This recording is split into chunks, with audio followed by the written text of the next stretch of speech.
Everyone, welcome back to Nainshree classes and this is Nainshree. आशा करती हूँ कि आप सभी लोग बहुत ही अच्छे होंगे और अपनी पढ़ाई बेहतरीन तरीके से कर रहे होंगे। आज का ये video UP triple S C PET exam के लिए प्रैक्टिस सेट है और आप सभी से मेरी एक ही रिक्वेस्ट है कि आप लोग पेन और कॉपी साथ में लेकर बैठिएगा। साथ में आप सॉल्व करेंगे तो आपको ज़्यादा चीज़ें समझ में आएंगी। आप लोग कमेंट करके बताइए कि आप सभी लोग रेडी हैं, तो आज का प्रैक्टिस सेट शुरू किया जाए। सभी लोग कमेंट करके बताइए, शुरू किया जाए आज का प्रैक्टिस सेट। आइए, सबसे पहला क्वेश्चन है, निम्नलिखित में से किसने बादशाह शाहजहां को सुप्रसिद्ध हीरा कोहिनूर भेंट किया था। तो ये जो सुप्रसिद्ध हीरा कोहिनूर है, ये शाहजहां को मीर जुमला ने भेंट किया था। मीर जुमला का पूरा नाम है मीर जुमला मीर मोहम्मद सैयद। मीर जुमला मीर मोहम्मद सैयद, ठीक है। ये आपका एक ईरानी व्यापारी था। क्या था? ये एक आपका ईरानी व्यापारी था, ठीक है। और ये जो है आपका गोलकुंडा में जो है हीरे का व्यापार करता था। किसमें? गोलकुंडा में, याद रखिएगा। निम्नलिखित में से किस सुल्तान ने तुर्कान ए चहलगामी का दमन किया। तो यहाँ पर आपको ये बताना है कि तुर्कान ए चहलगामी का दमन किसने किया। आपसे या तुर्कान ए चहलगामी कहा जाए या फिर आपसे चालीसा कहा जाए, बात एक ही है। तो याद रखिएगा, तुर्कान ए चहलगामी या चालीसा का जो प्रादुर्भाव हुआ था वो इल्तुतमिश के टाइम पर हुआ था। अगर मैं बात करूं प्रादुर्भाव की यानी कि प्रारंभ की, तो किसके काल में होता? इल्तुतमिश के काल में। लेकिन इसका जो अंत किया था वो आपका दमन जो किया था बलबन ने किया था। किसने? बलबन ने किया था, याद रखिएगा। तो बी ऑप्शन आपका करेक्ट होगा। अगला क्वेश्चन देख लीजिए आप लोगों से। इस तरीके से क्वेश्चन है, सती प्रथा का अभिलेखीय साक्ष्य जो है कहाँ से मिलता है। तो यहाँ पर आपको याद रखना है कि सती प्रथा का जो एकमात्र अभिलेखीय साक्ष्य मिलता है वो भानुगुप्त के एरण अभिलेख से मिलता है। किसके? भानुगुप्त के एरण अभिलेख से मिलता है।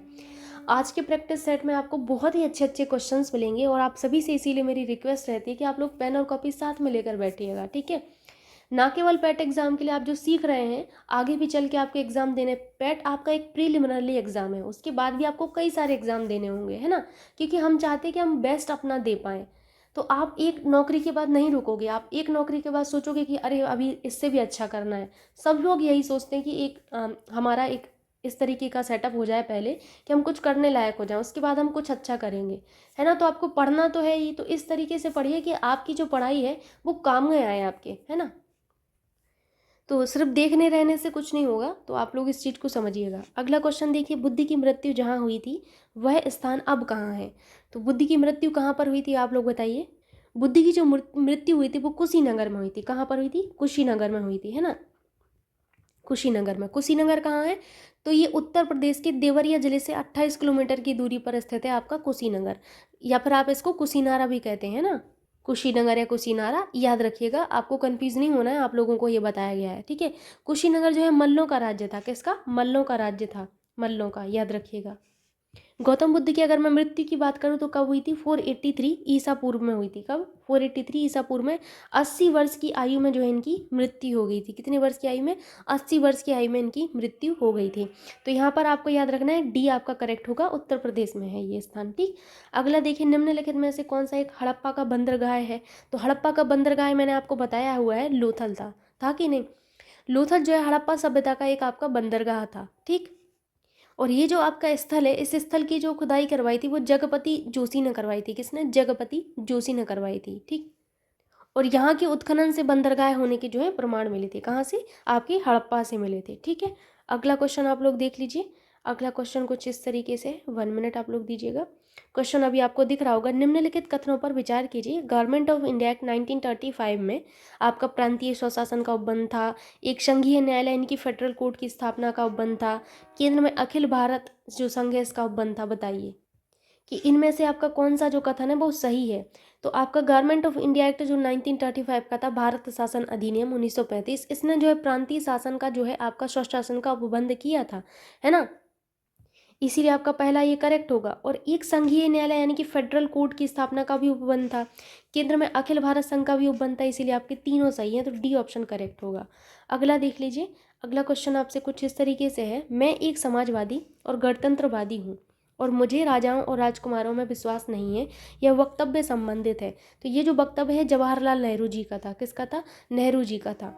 अगला क्वेश्चन देखिए, माई एक्सपेरिमेंट विद ट्रूथ के लेखक कौन है? तो ये जो बुक्स हैं मैंने बहुत ही अच्छे से आपको बताई हुई हैं।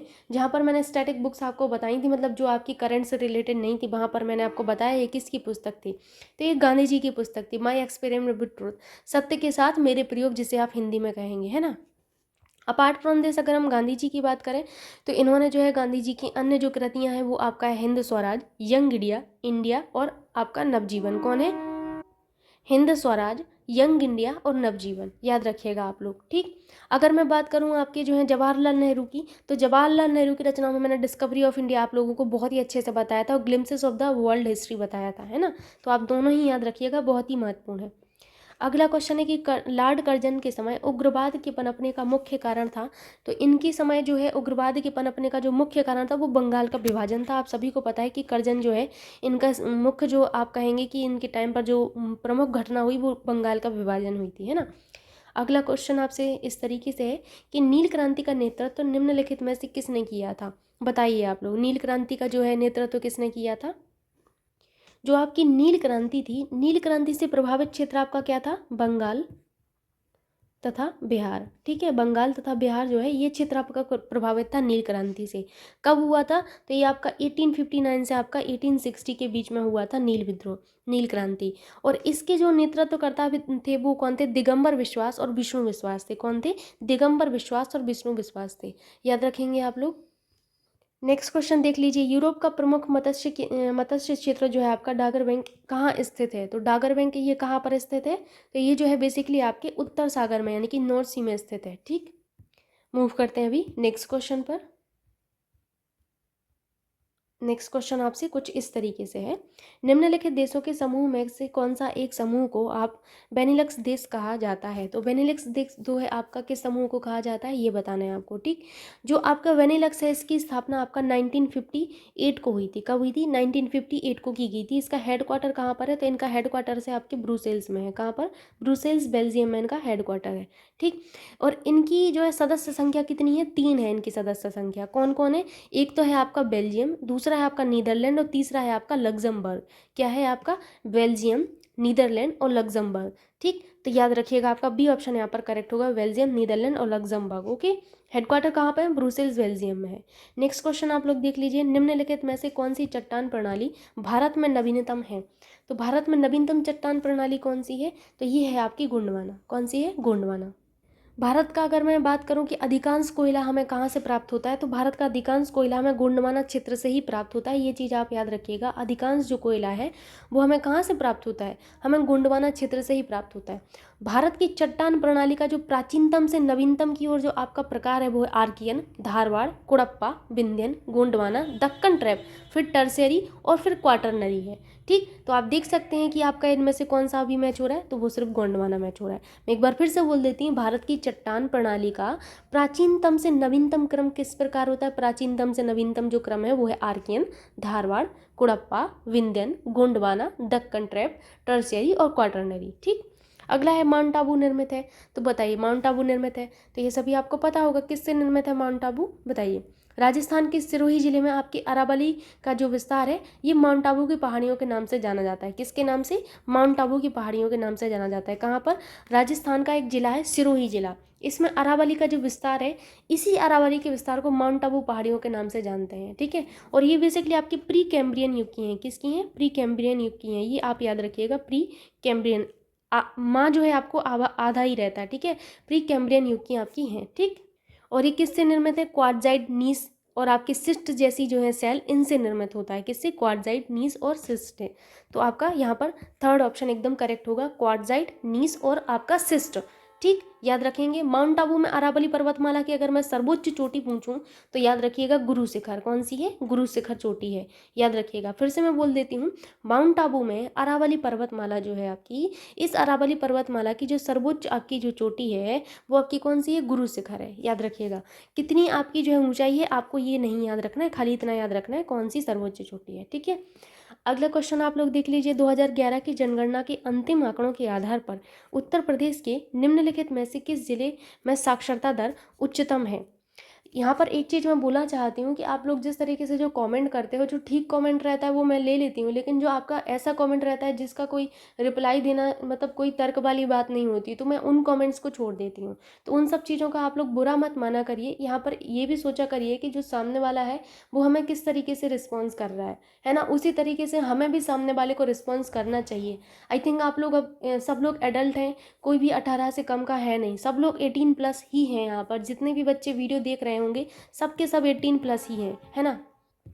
अगर 18 से कम के भी हैं तब भी इतना तो देखिए आप लोगों को आइडिया लगता ही होगा कि सामने वाला हमारे साथ किस तरीके से बिहेव कर रहा है, तो हमें उसके साथ कैसा बिहेव करना है। आई थिंक आप इस चीज़ को समझेंगे और रेस्पेक्ट करेंगे चीज़ों का।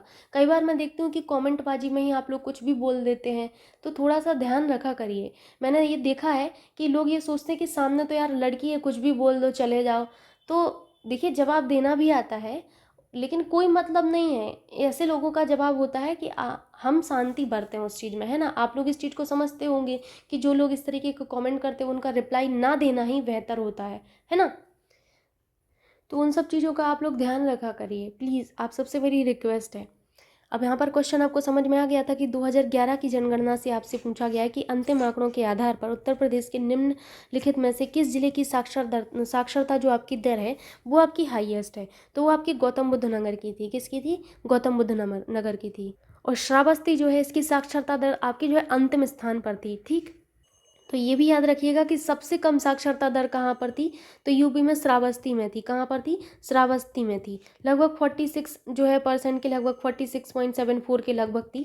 तो ये नहीं आपको याद रखना है कितना था, आपके लिए महत्वपूर्ण ये है श्रावस्ती। ओके, अगला क्वेश्चन देख लीजिए। भुगतान असंतुलन को दूर करने के लिए किया जाना चाहिए। तो जो आपका भुगतान असंतुलन होता है उसको दूर करने के लिए हमें जो नेशनल इनकम है उसमें वृद्धि करना चाहिए। किसमें? नेशनल इनकम में वृद्धि करना चाहिए। ठीक है, क्योंकि आप सभी को पता है जैसे ही भुगतान असंतुलन होगा तो देश में जो आपका इंपोर्ट और एक्सपोर्ट का जो आपका है ये दोनों ही आपके प्रभावित होते हैं। ठीक, अगला क्वेश्चन देख लीजिए। भारत में गरीबी रेखा को मापने के लिए सामयिक जो आपका नमूना है सर्वेक्षण कौन करता है? अब मुझे एक चीज़ अच्छे से याद है कि जब मैंने आप लोगों को इकोनॉमी का जो है एक मैराथन क्लास दिया था तो उसमें गरीबी उन्मूलन से संबंधित एक क्वेश्चन था कि गरीबी उन्मूलन जो है किस आपके पंचवर्षीय योजना में इस पर जो है चीज़ें में सुधार किया गया। तो ये मैंने आपको शायद चौथा बता दिया था, ये 5वीं पंचवर्षीय योजना का था। ठीक है, किसका था? 5वीं पंचवर्षीय योजना में हुआ था। ठीक, गरीबी उन्मूलन से संबंधित जो कार्यक्रम है वो 5वीं पंचवर्षीय योजना में चलाए गए थे। ठीक, कई बच्चों ने उसमें कमेंट किया तो मुझे फिर वहाँ पर मैंने देखा तो मैंने देखा कि मैंने चौथा बता दिया आपको, तो 5वीं पंचवर्षीय योजना थी, ना कि चौथी। सो प्लीज़ आप सबसे रिक्वेस्ट है कि आप लोग करेक्ट कर लीजिएगा। लेकिन जब मैंने आपको पढ़ाया था तब मैंने आपको 5वीं ही बताया था। ठीक, लेकिन फिर भी अगर आपने ध्यान ना दिया हो तो क्वेश्चन आपका गलत नहीं होना चाहिए। तो आप लोग याद रखिएगा कि 5वीं पंचवर्षीय योजना में ही सर्वप्रथम गरीबी उन्मूलन जो है आपका ये प्रारंभ किया गया था। याद रखेंगे आप लोग कि नहीं? अब क्वेश्चन देख लीजिए कि भारत में गरीबी रेखा को मापने के लिए सामयिक नमूना सर्वेक्षण जो है कौन करता है? तो यहाँ पर आप लोग याद रखिएगा कौन करता है आपका, कौन करता है? NSSO। कौन करता है? NSSO। और भारत में बेरोजगारी के आंकड़े को एकत्रित एवं प्रकाशित कौन करता है? यही NSSO करता है। ये भी चीज़ आप लोग याद रखिएगा। ठीक, NSSO का मतलब क्या होता है? National sample survey office. National sample survey office Hindi में से क्या कहते हैं? राष्ट्रीय नमूना सर्वेक्षण संगठन। राष्ट्रीय नमूना सर्वेक्षण संगठन की जो स्थापना है वो आपकी 1950 में की गई थी। किसमें? 1950 में की गई थी, याद रखिएगा। इसका हेडक्वार्टर कहाँ पर था? इसका हेडक्वार्टर आपका कोलकाता में है, याद रखिएगा। नेक्स्ट क्वेश्चन देखते हैं। नेक्स्ट क्वेश्चन हमसे कुछ इस तरीके से है, अभी आपको पूरा क्वेश्चन दिख नहीं रहा होगा, अभी आपको दिख रहा होगा। कृषि लागत और मूल्य आयोग आपका के निम्नलिखित में से कौन कौन से उद्देश्य हैं? कृषि मूल्यों का स्थिरीकरण, कृषकों के लिए सार्थक वास्तविक आय स्तरों पर सुनिश्चय। थर्ड है आपका लोक वितरण पद्धति के माध्यम से उपभोक्ताओं को आवश्यक कृषि पण्य उचित दरों पर उपलब्ध करवाकर उनकी हित की रक्षा। नेक्स्ट है आपसे कृषकों के लिए अधिकतम मूल्य का सुनिश्चय। तो बताइए इनमें से कौन सा आपका जो है कृषि लागत और मूल्य आयोग जो है इनकी उद्देश्य हैं? बताइए जल्दी से आप लोग। तो कृषि लागत और मूल्य आयोग का पहला जो उद्देश्य है वो है कृषि मूल्यों का स्थिरीकरण। दूसरा है कृषकों के लिए सार्थक वास्तविक आय, जो आपकी सार्थक वास्तविक आय स्तरों का सुनिश्चय। ये दोनों ही आपके करेक्ट है। तीसरा है लोक वितरण पद्धति के माध्यम से उपभोक्ताओं को आवश्यक कृषि पण्य उचित दरों पर उपलब्ध करवाकर उनके हितों की रक्षा। तो ये तीनों जो है आपके CACP के जो है उद्देश्य हैं, इसीलिए आपका ए ऑप्शन करेक्ट होगा। अगला देखिए आप लोग, अगला आपसे है निम्न पर आप विचार कीजिए। विचार नहीं करना है आपको, क्वेश्चन भी करना है, ठीक है। क्षेत्रीय ग्रामीण बैंक, अग्रणी बैंक योजना, नाबार्ड, भारतीय स्टेट बैंक, इन बैंकों के स्थापित होने का सही ऐतिहासिक क्रम आपको बताना है, ठीक। तो जैसे आपको नहीं अगर समझ में आ रहा तो जितनों का आपको पता है उतनों का आप कर लीजिए। जैसे आपको भारतीय स्टेट बैंक का तो पता ही होगा 1955, नाबार्ड का भी आपको पता होगा, नाबार्ड की स्थापना कब हुई थी, 1982 में हुई थी, ठीक। इतना दो आपको पता है, ठीक है। क्षेत्रीय ग्रामीण बैंक की स्थापना कब हुई थी, तो क्षेत्रीय ग्रामीण जो बैंक है इसकी स्थापना 1975 में हुई थी। कब, 1975 में हुई थी। अग्रणी बैंक योजना जो है, अग्रणी बैंक योजना जो है आपकी 1969 में। तो आपका कौन सा सही होगा, सबसे पहले आपका कौन सा आएगा, अग्रणी बैंक योजना आएगा, यानी कि 2 पहले आएगा। उसके बाद क्या आएगा आपका, 4 आएगा, है ना। 2 4 किस में आ रहा है, 2 4 किसी में गड़बड़ कर दिया, 1955 वाला पहले आएगा ना, तो ये 4 पहले आएगा। उसके बाद आपका कौन सा आएगा, 2 आएगा। देखिए ये 1955 है, ये मैंने ध्यान नहीं दिया। उसके बाद आपका ये 1969 वाला होगा, होगा कि नहीं। फिर कौन सा होगा, फर्स्ट वाला होगा आपका 75 वाला, फिर आपका 82 वाला होगा, थर्ड होगा 4213। अब 4213 देख लीजिए किस में है, 4213 बी में है ना। तो आपका बी ऑप्शन करेक्ट होगा। एक बार चेक कर लीजिए सही है कि नहीं, चेक करिए, उसके बाद आगे बढ़ते हैं। चलिए देखते हैं आगे। आगे आपसे क्वेश्चन कुछ इस तरीके से है, 1 मिनट आप लोग दीजिए।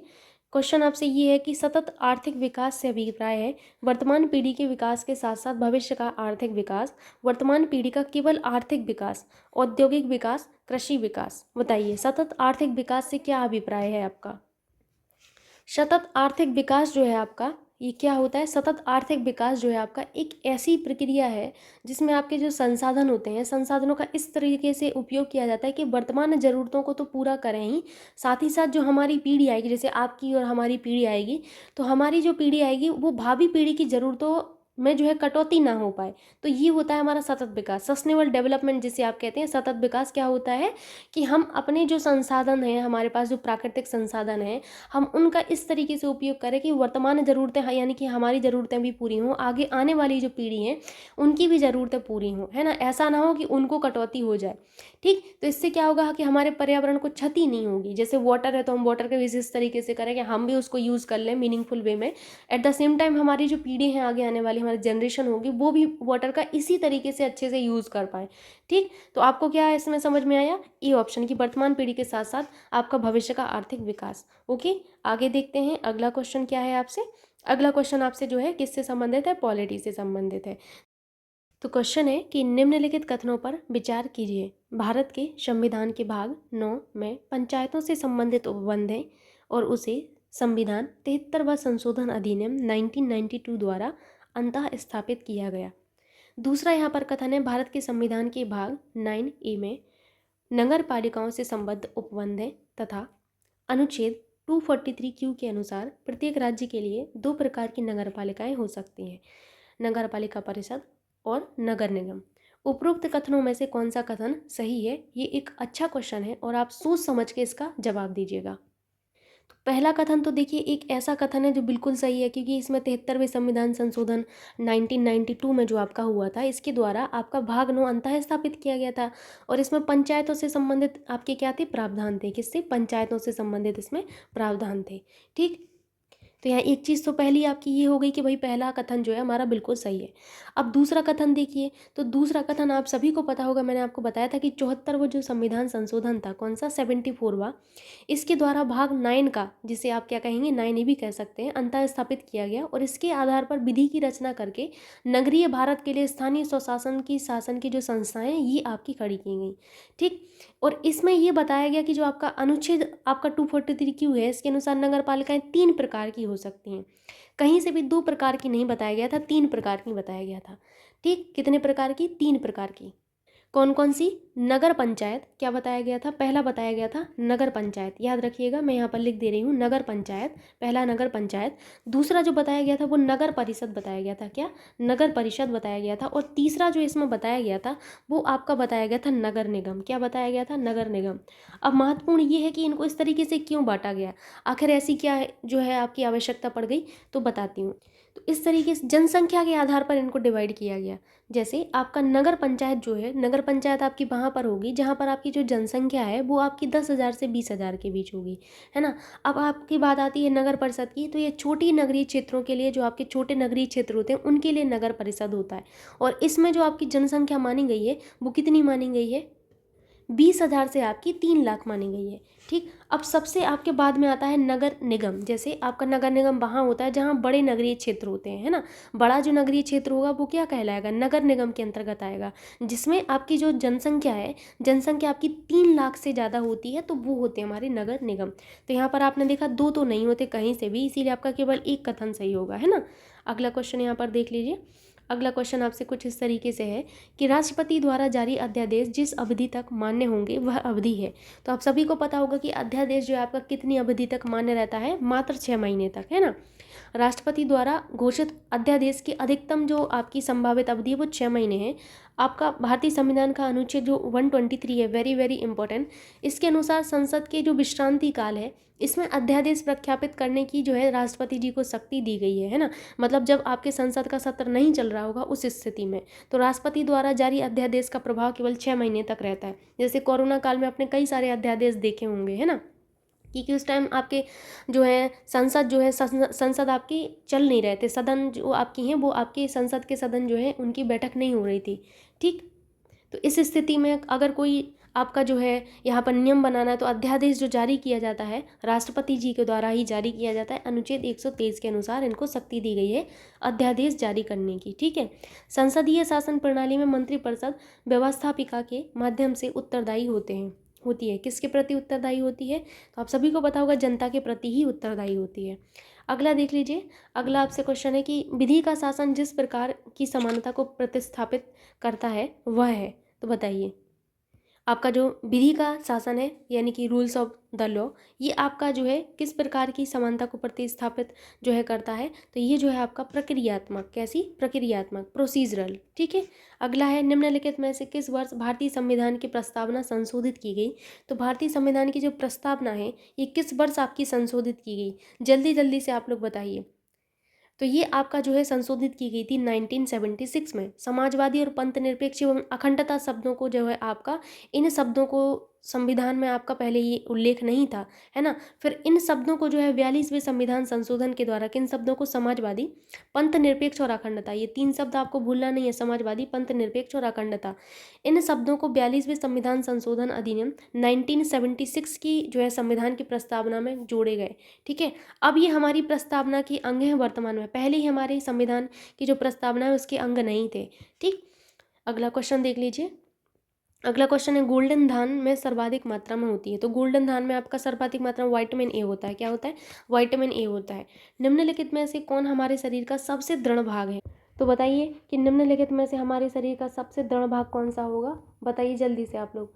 तो एनेमल होता है। क्या होता है, एनेमल, ENAMEL, एनेमल, जिसे हम कहते हैं दंत बल्क। क्या कहते हैं, दंत बल्क कहते हैं। ठीक, ये सामान्यतः किससे बना होता है, कैल्शियम से, फॉस्फेट से बना होता है और कैल्शियम कार्बोनेट से बना होता है। कैल्शियम फॉस्फेट और आपका कैल्शियम कार्बोनेट से बना होता है। ठीक, याद रखिएगा, पूछा भी जा सकता है एनेमल किससे बना है, कैल्शियम फॉस्फेट और कैल्शियम कार्बोनेट से। ठीक है, वायु में कौन सी नोबल गैस नहीं होती। तो वायु में कौन सी नोबल गैस नहीं होती, आप सभी को पता होगा, रेडॉन नहीं होती, है ना, रेडॉन नहीं होती।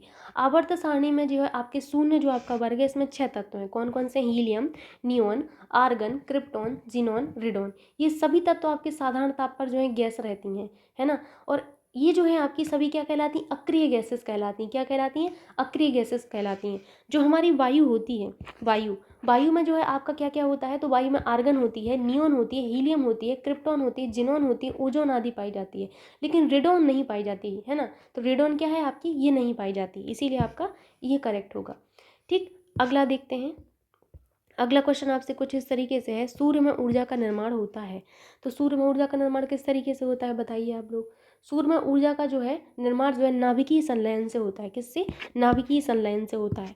अगला देख लीजिए यहाँ पर। अगला आपसे क्वेश्चन है कि जब किसी पिंड को चंद्रमा से पृथ्वी पर स्थानांतरित किया जाता है तो क्या होता है। जब किसी भी पिंड को हम चंद्रमा से पृथ्वी पर स्थानांतरित करते हैं तो उस स्थिति में पृथ्वी पर उसका भार बढ़ जाता है तथा जो मात्रा है वो आपकी कैसी रहती है, अपरिवर्तित रहती है। कैसी रहती है, अपरिवर्तित रहती है। ठीक, नेक्स्ट क्वेश्चन देख लीजिए। अगला क्वेश्चन आपसे मैथमेटिक्स से है कि 2 अंकों की एक संख्या और उसके अंकों के स्थान जो है आपस में बदलने से प्राप्त संख्या का योग 132 है। यदि अंकों का अंतर 4 है तो संख्या ज्ञात कीजिए। ठीक, तो पहले क्वेश्चन को ध्यान से पढ़िए। 2 अंकों की एक संख्या है, ठीक, और वो जो संख्या है उसके दोनों अंकों के स्थान आपस में बदलने से क्या होता है कि संख्या का योग जो है 132 आता है। यदि अंकों का अंतर 4 है तो संख्या ज्ञात कीजिए।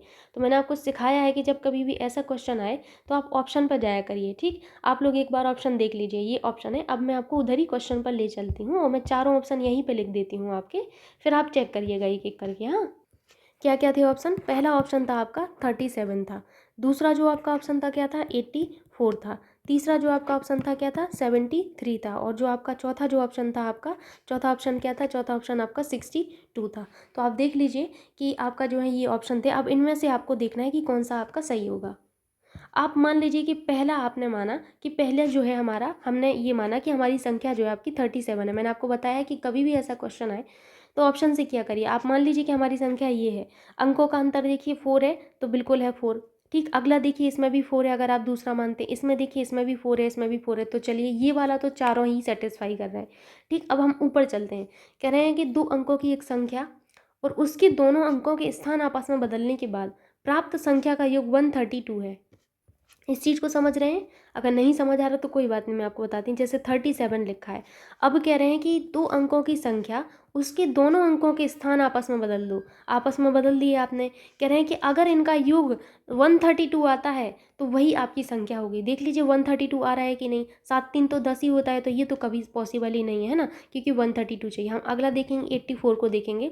अब इसको पलट देंगे तो 48 हो जाएगा। 8 4 12 2, यहाँ पर 1 हो जाएगा। 8 4 12 और 1 13, यानी कि आपका दूसरा जो ऑप्शन है ऑप्शन बी होगा ऐसे। तो ये आपका बिल्कुल करेक्ट होगा कि नहीं? यही एक ऐसा है जो सेटिस्फाई कर रहा है। ठीक, तो आपको यहाँ पर एक्स वाई करने की ज़रूरत नहीं है। एक्स वाई करेंगे तो बहुत टाइम लग जाएगा। ऐसे चेक कर लिया करिए आसानी से, आपको ज़्यादा मेहनत नहीं करनी पड़ेगी और क्वेश्चन का आंसर बिल्कुल सही आएगा ऐसे केस में। देख लीजिए आप लोग। ठीक, अगला क्वेश्चन यहाँ पर देखिए। अगला क्वेश्चन कुछ इस तरीके से, मॉरिस भोजन पर, 1 मिनट आप लोग दीजिए। मॉरिस भोजन पर अपनी आय का 25% जो है खर्च करता था। उसे 1000 रुपये की वेतन वृद्धि मिली, लेकिन उसने खाद्य वस्तुओं पर अपना खर्च नहीं बढ़ाया। नतीजतन, ये नतीजतन लिखा है, मतलब नतीजा जो हुआ, भोजन पर उसका खर्च गिरकर 20% हो गया। उसकी प्रारंभिक आय क्या थी? ठीक, अभी आपको कुछ भी नहीं पता है क्या चल रहा है क्या नहीं चल रहा है। जैसे ये कह रहे हैं वैसे करते जाइए। तो इस केस में मैं आपको वही बोलूँगी, जैसे ये कह रहे हैं आप बस करिए। जैसे आप मान लीजिए कि प्रारंभिक आय जो है आपकी कितनी थी, आप यहाँ पर बाई मान लीजिए। कह रहे हैं इस बाई का, उसकी आय अपनी जो है वो अपनी आय का भोजन पर 25% खर्च करता है। यानी कि बाई का 25% वो कहाँ खर्च करता है? भोजन पर खर्च करता है कि नहीं? अब कह रहे हैं कि उसने 1000 रुपये की जो है वेतन वृद्धि मिली उसको। 1000 की क्या मिली उसको? वेतन वृद्धि। लेकिन उसने खाद्य वस्तुओं पर अपना खर्च नहीं बढ़ाया, तो भोजन पर उसका खर्च कितना हो गया? गिरकर 20% हो गया। यानी कि ये किसके बराबर हो जाएगा? आपका बाई जो है उसके वेतन में 1000 की वृद्धि हो गई। देखिए 1000 की वृद्धि हो गई, उस अब इसका ये टोटल वेतन हो गया। इस टोटल वेतन का 20% जो है वो किस पर खर्च कर रहा है? अपना भोजन पर, क्योंकि भोजन पर खर्च गिर गया। ठीक, उसने वेतन पर आपका जो है खाद्य वस्तुओं पर अपना खर्च नहीं बढ़ाया, लेकिन ठीक वेतन में तो वृद्धि हो गई। इस केस में आप बाई की वैल्यू नहीं निकाल पाएंगे। यहाँ से आप बाई की वैल्यू निकाल लीजिएगा और बाई की जो वैल्यू आएगी वही उसकी प्रारंभिक आय होगी। सिंपल सी बात है, समझ गए आप लोग? यहाँ से वाई की वैल्यू बस आपको सिंपली निकालनी है। ठीक, अभी आपको नहीं समझ आया, मैं एक बार और समझा देती हूँ, कोई बात नहीं। जैसे यहाँ पर बोला गया है कि प्रारंभिक आय क्या थी, आपने मान लेना है कि उसकी जो प्रारंभिक आय थी वो आपकी एक्स थी या वाई थी, जो भी आपको मानना है आप वो मान सकते हैं। ठीक है, तो आपसे कहा जा रहा है कि मॉरिस जो है अपने भोजन पर अपनी आय का 25% खर्च कर रहा। अपनी आय का 25% का मतलब क्या हुआ? बाई मल्टीप्लाई बाई 25/100, यही तो होगा 25%। अभी आपको ये समझ में नहीं आ रहा होगा बराबर कैसे लगाए, अभी आपको समझ आ जाएगा, डोंट वरी। फिर कह रहे हैं कि उसे 1000 रुपये की वेतन वृद्धि मिली, यानी कि पहले बाई थी, 1000 रुपये की वेतन वृद्धि मिली, यानी कि 1000 और रुपये उसकी आय में जुड़ गए, है ना। लेकिन उसने अपने खाद्य वस्तुओं पर अपना खर्च नहीं बढ़ाया ना। यानी कि पहले जो आपका खर्च हुआ है वही आपका जो है बाद में वेतन वृद्धि के बाद होगा। तो वेतन वृद्धि के बाद खर्च कितना कर रहा है? बाई प्लस 1000 तो है, अब उसकी आय है, उसका 20% अब आप वो खर्च कर रहे हैं अपना किस पर? भोजन पर। तो यहाँ से बाई की वैल्यू आपको निकालना है, जो आएगी वही आपका आंसर होगा। ठीक, अगला देख लीजिए, नीचे दी गई आपका जो है, नीचे दी गई संख्याओं में से कौन सी इस संख्या का वर्गमूल है, ये आपको बताना है। तो बचपन में हम लोग एक मेथड पढ़ते थे, उस मेथड से आप कर लीजिएगा तो आपको आसानी होगी। जैसे आपका 14161 दिया गया है, आप क्या करते थे बचपन में, पीछे से दो दो अंक का जो है जोड़ा बनाते थे, ऐसे करते थे ना। अब यहाँ पर एक बचा, पीछे से जोड़ा बनाना, अगर आगे से जोड़ा बना लिया तो सब खेल खत्म हो जाएगा शुरुआत में ही। तो एक से आप पहले करेंगे, है ना। तो यहाँ पर हम +1 करते हैं, जितना हम यहाँ लिखते हैं उतना ही हम यहाँ पर एक जोड़ देते हैं, ठीक है, याद रखिएगा। तो यहाँ पर 2 हो जाएगा आपकी बार। अब यहाँ पर देखिए 1 हो जाएगा, तो यहाँ से 1 से 1 ये कैंसिल हो जाएगा ये वाला। अब आप 41 को नीचे लाएंगे, जोड़ा का मतलब है इन दोनों को आपको नीचे लाना होगा, ठीक। अब देखिए यहाँ पर क्या हो जाएगा आपका 20 जो है आपका, यहाँ पर 21 आपको करना होगा तभी जाएगा। अगर आप 22 कर देंगे तो इसी से आपको मल्टीप्लाई करना होता है, तो ये 44 हो जाएगा जो कि ज़्यादा होगा। तो आप 21 करेंगे, मल्टीप्लाई बाई 1, जो आपने लास्ट में अंक लिया है उसी से हम मल्टीप्लाई करते हैं तो 21 होगा। तो ये आपका कम है तो आप यहाँ पर भी 1 लिखना पड़ेगा अब आपको, तो यहाँ 21 हो जाएगा।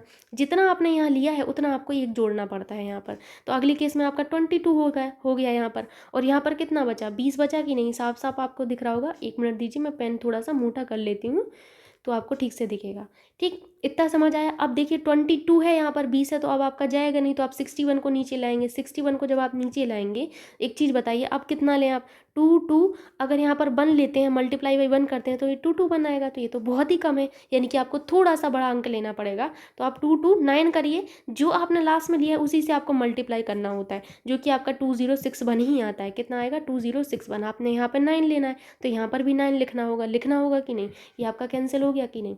तो आपका क्या आएगा 119 आ गया, है ना। ये सिंपल था कि नहीं। तो 119 आप अपना आंसर टिक कर लीजिए, सी ऑप्शन होगा।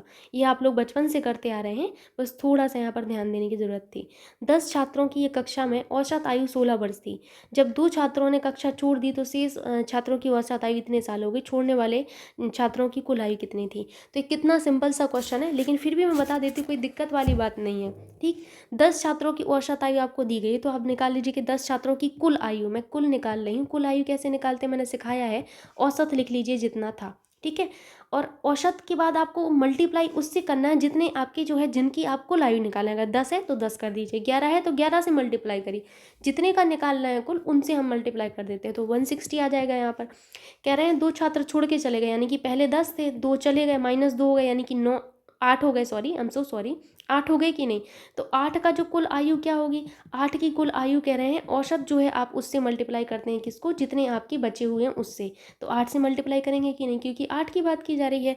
मल्टीप्लाई करिए, कितना आ जाएगा यहाँ पर, 8 से मल्टीप्लाई करेंगे तो 130 आपका आता है यहाँ पर, ठीक। अब कह रहे हैं कि छोड़ने वाले छात्रों की आयु आपको बताना है। एक चीज़ बताइए आप लोग कि 10 की आयु जो है आपकी टोटल ये थी, 8 की आयु ये थी। अगर आप 10 की आयु में से 8 बच्चों की आयु घटा देंगे तो बाकी के 2 बच्चे जो भाग गए हैं उनकी आयु निकलेगी कि नहीं, तो 30 आएगी कि नहीं, 30 साल 2 की आयु आ गई कि नहीं। ये बहुत सिंपल सा क्वेश्चन था, बस आपको थोड़ा सा देखना था। ऐसे क्वेश्चन आप कई बार कर चुके हैं ना। अगला क्वेश्चन देख लीजिए, ये क्वेश्चन जो है थोड़ा अलग है और ऐसा क्वेश्चन अभी तक हम लोगों ने नहीं किया है। अब एक चीज़ यहाँ पर समझने वाली है, यहाँ पर देखिए इनफाइनाइट है ये। अगर ये इनफाइनाइट नहीं होता तो ये सिंपली आप सॉल्व कर लेते, लेकिन इनफाइनाइट होने की वजह से ये जो आपकी कैलकुलेशन है थोड़ी सी लंबी होगी, इस चीज़ को आप याद रखिएगा। अगर इनफाइनाइट नहीं होता तब तो आप सिंपल कर ही लेते। तो आप कैसे करेंगे, सिंपल सा यहाँ पर मैं एक मेथड बताती हूँ आपको। आप इस पूरी वैल्यू को, ये जो इतनी वैल्यू है इसको आप x मान लीजिए और इसको आप y मान लीजिए। तो पहले x और y की आप वैल्यू निकालिए, तब जाके आप x, देखिए ये डिवाइड है यहाँ पर, है कि नहीं, तो x डिवीज़न y करेंगे कि नहीं, तभी तो कर पाएंगे। पहले तो हमें इसकी वैल्यू निकालनी होगी, फिर इसकी, फिर हम x डिवाइडेड बाई y करेंगे, तब हम जाके वैल्यू निकाल पाएंगे, है ना, कि कितना आएगा। देख लीजिए ध्यान से, पहले समझिए इस चीज़ को, उसके बाद मैं शुरू करूँगी। इतना समझ में आ गया पहला प्रोसेस। तो मैं इसलिए बता रही हूँ आप लोगों को क्योंकि ये थोड़ा सा लेंदी होने वाला है और ऐसा क्वेश्चन आपने किया भी नहीं है अभी तक। इतना आपने कर लिया है। आपने क्या माना है, ध्यान से देखिएगा। आपने ये माना है √72 प्लस √72 प्लस √72, इस तरीके से आपने ये माना है। और यहाँ पर फिर आपका क्या चला गया, इन्फानाइट तक है। इस पूरे को आपने क्या मान लिया है, x मान लिया है। दोनों तरफ आप क्या करेंगे, वर्ग करेंगे। जब आप दोनों तरफ वर्ग करेंगे तो क्या हो जाएगा, इस तरीके से होगा कि नहीं। इतना तो आपको समझ में आ रहा है कि नहीं, सभी लोग देखिए, जब आप वर्ग करेंगे तो ये वाला आपका रूट हट जाएगा, हटेगा कि नहीं, तो क्या होगा यहाँ पर 72 प्लस आपका यहाँ पर क्या हो जाएगा 72 प्लस आपका यहाँ पर क्या हो जाएगा 72 होगा, होगा कि नहीं। प्लस ऐसे ही करके ये इनफाइनाइट तक है कि नहीं। और यहाँ पर आपका एक्स स्क्वायर ऑलरेडी है। ठीक, अब एक चीज़ मुझे आप लोग देख के बताइए कि ये जो आपकी पूरी वैल्यू है, मैं थोड़ा सा पेन का कलर चेंज करके बता रही, ये जो आपको वैल्यू दिख रही है यहाँ पर ध्यान से देखिए, इस वैल्यू को ही तो मैंने माना था, इस वैल्यू को मैंने x माना था कि नहीं। तो क्या मैं ये जो आपकी वैल्यू यहाँ पर लिखी गई है इसको मैं x लिख सकती हूँ कि नहीं लिख सकती हूँ, आप लोग देख के बताइए ध्यान से, लिख सकती हूँ कि नहीं। तो आप कहेंगे कि बिल्कुल लिख सकते हैं, बिकॉज ये इनफाइनाइट तक है, ये भी इनफाइनाइट तक है, और इसी की वैल्यू हमने जो है शुरुआत में ही मान लिया था x, और यहाँ पर बराबर है एक्स स्क्वायर की, है कि नहीं। अब बस आपको क्या करना है, एक्स स्क्वायर को इस साइड ले आना है, तो ये माइनस में चला जाएगा, माइनस में चला जाएगा तो माइनस में पहले से ही आप भाग दे लीजिए। ठीक, चलिए मैं करके ही दिखा देती हूँ। तो यहाँ माइनस एक्स स्क्वायर हो जाएगा कि नहीं, और यहाँ पर ये 72 है और यहाँ पर ये एक्स है, बराबर आपका 0 हो जाएगा कि नहीं। अब क्या करेंगे आप लोग, एक्स आपको माइनस हटाना है तो यहाँ पर 72 होगा, यहाँ पर एक्स हो जाएगा कि नहीं, ये आपका 0 होगा कि नहीं, बताइए। अब आप बचपन में ये चीज़ सॉल्व करते आ रहे थे कि नहीं, इसको कैसे सॉल्व करते हैं, हम लिखते हैं x square minus x minus 72 लिखते हैं बराबर 0। यहाँ पर आपने पढ़ा था, यहाँ पर आप कैसे जो है इनके फैक्टर करते थे, फैक्टर करना आता है आप सभी को, कैसे करते थे हम। यहाँ पर हमें देखिए वन चाहिए है, वन चाहिए ना, बीच में जो है वन है आपका, वन एक्स है, उसको वन एक्स मानेंगे। तो वन चाहिए तो कैसे करेंगे, 8 नाम 72, x square minus 9x plus 8x होगा, तब जाके आपका माइनस एक्स बचेगा, माइनस का 72 होगा। एक्स कॉमन ले लीजिए, बराबर 0 है, एक्स कॉमन लेंगे तो यहाँ पर एक्स माइनस 9 बचेगा, और यहाँ पर एक्स कॉमन लेंगे तो एक्स माइनस 9 बचेगा, बचेगा कि नहीं। अब ध्यान से देखिए, मेरे पास इतनी जगह नहीं है, फिर भी मैं आपको यहाँ पर करके दिखा रही। तो एक्स माइनस 9 को आप कॉमन लेंगे तो आप क्या बचेगा आपका, यहाँ पर देखिए, यहाँ पर आपने 8 कॉमन लिया है, तो ये x प्लस 8 बचेगा कि नहीं बचेगा, ध्यान से देख लीजिए आप लोग, बराबर आपका ये 0 है। अगर आपको नहीं समझ आ रहा, मैं फिर से करके बता रही, मुझे थोड़ा सा लग रहा है, डाउट हो रहा है, बिकॉज मैं थोड़ा सा मिस भी कर गई वहाँ पर स्पेस ना होने की वजह से, फिर से कर दे रही मैं आपको। इस तरीके से लिखा था कि नहीं, इक्वल्स टू 0 था। आपने इसको सॉल्व किया तो कैसे किया, 8 नाम 72 होता है, तो आपने क्या लिखना है यहाँ पर 9x प्लस आपका 8x होगा, तब जाके माइनस एक्स होगा, इन दोनों को करने पर सॉल्व क्या होगा, माइनस एक्स होगा, माइनस 72 एज इट इज़ हम लोग लिख लेते हैं। फैक्टर तो आते होंगे ना आपको करना, x कॉमन ले लीजिए तो x माइनस 9 होगा कि नहीं। यहाँ पर आप 8 कॉमन लेंगे, ठीक, कौन सा 8 लेंगे, प्लस 8 कॉमन लेंगे, तब जाके आपका बीच में x माइनस 9 बचेगा कि नहीं। अब यहाँ से x माइनस 9 को कॉमन ले लीजिए तो x प्लस 8 बचा कि नहीं, इक्वल्स टू 0। तो x minus 9 equals to 0, x plus 8 equals to 0 आपका है, तो x बराबर 9 आ गया और x बराबर माइनस का 8 आ गया कि नहीं। ये दो वैल्यू आपने निकाल ली, किसकी, आपने x की वैल्यू निकाल ली, दो निकाल ली कि नहीं, इतना आपको समझ में आया। अब जो माइनस वाली वैल्यू है इसको आप हटा देंगे, क्योंकि आपने अंडर रूट वाली मानी है, तो अंडर रूट के लिए माइनस वाली को हम रिजेक्ट कर देंगे, प्लस वाली को हम ले लेते हैं, यानी कि x बराबर आपने 9 निकाल लिया। अभी आपने सिर्फ x सॉल्व किया, आप y सॉल्व करते हैं। y हमने जो है किसको माना था, इस पूरे को माना था कि नहीं। तो मैं एक बार लिख देती हूँ आपको, थोड़ा सा आप लोग ध्यान दीजिएगा, तब जाके ये समझ में आएगा। और वैसे मुझे नहीं लग रहा कि कुछ इसमें टफ था, बस थोड़ा सा आपको जो है कैलकुलेशन करनी थी, और बाकी सब कुछ सिंपल ही था। इक्वल्स टू कितना माना है आपने, बाई, फिर से वही करिए, दोनों तरफ आप वर्ग कर दीजिए। यहाँ पर वर्ग करेंगे तो ये वाला रूट हट जाएगा आपका, तो यहाँ पर कितना होगा 12 माइनस अंडर रूट 12, इसी तरीके से लिखा है कि नहीं। ये आपका इनफाइनाइट तक गया है, उसके बाद आपका बाई स्क्वायर है, इस पूरी वैल्यू को आपने क्या माना है, इसको आपने बाई माना है, तो 12 minus by equals two by square हो गया कि नहीं। अब आप इसको लाइए तो क्या होगा, by square plus y minus का आपका यहाँ पर 12 इक्वल्स टू 0 होगा कि नहीं, बताइए आप सभी लोग। अब इसको सॉल्व करना है आपको, किसको, y square plus y minus 12 equals to 0, इसको सॉल्व करिए तो बाई स्क्वायर 4 तिया 12, यानी कि 4 बाई माइनस क्या हो जाएगा 3 बाई माइनस का 12 इक्वल्स टू 0, बाई कॉमन लीजिए तो बाई प्लस 4 हो जाएगा, यहाँ पर 3 कॉमन लेंगे, माइनस का 3 आएगा, तब जाके आपका यहाँ पर बाई प्लस 4 बचेगा। हमें सेम यहाँ पर बचाना होता है, उसी हिसाब से हम यहाँ पर बाहर कॉमन लेते हैं, ठीक है। यहाँ 0 हो जाएगा, बाई प्लस 4 कॉमन ले लीजिए, यहाँ पर बाई माइनस 3 बचेगा बराबर 0, तो बाई बराबर माइनस 4 हो जाएगा, बाई बराबर 3 हो जाएगा। माइनस वाले को रिजेक्ट कर दीजिए, प्लस वाले को आप एक्सेप्ट कर लीजिए। x की वैल्यू आपने क्या निकाली थी 9, बाई की वैल्यू आपने क्या निकाली है 3, निकालना है आपको x अपॉन बाई, तो क्या हो जाएगा 9 अपॉन 3, यानी कि आपका 3 आ गया कि नहीं। थोड़ा सा लेंदी था बट था सिंपल, सी ऑप्शन करेक्ट होगा, करके देखिएगा तभी समझ आएगा आपको। अतीत के चलचित्र किसकी रचना है, देख लीजिए अतीत के चलचित्र किसकी है, तो आपको पता होगा अतीत के चलचित्र जो है आपके महादेवी वर्मा जी की है, किसकी है, महादेवी वर्मा। इनकी जो अन्य कृतियां हैं वो हैं स्मृति की रेखाएं, मेरा परिवार। ठीक है। अयोध्या सिंह की बात करें तो प्रिय प्रवास, वैदेही वनवास, इनकी महत्वपूर्ण जो है आप इनकी रचनाएं हैं। ठीक है। शिया राम शरण गुप्त की बात करूँ तो नकुल हुआ, इनका नकुल बहुत इंपॉर्टेंट है। ठीक है। और विषाद, नकुल विषाद। और सूर्यकांत त्रिपाठी निराला जी की बात करूँ तो अनामिका, गीतिका, कुकुरमुत्ता, अणिमा, अर्चना, जूही की कली, सरोज स्मृति, ये महत्वपूर्ण है। मुहावरे अपना सामान्य अर्थ ना देकर डैश अर्थ प्रकट करते हैं। कौन सा अर्थ प्रकट करते हैं मुहावरे? तो ये आपका एक विशेष अर्थ प्रकट किया जाता है, किसके द्वारा? मुहावरों के द्वारा।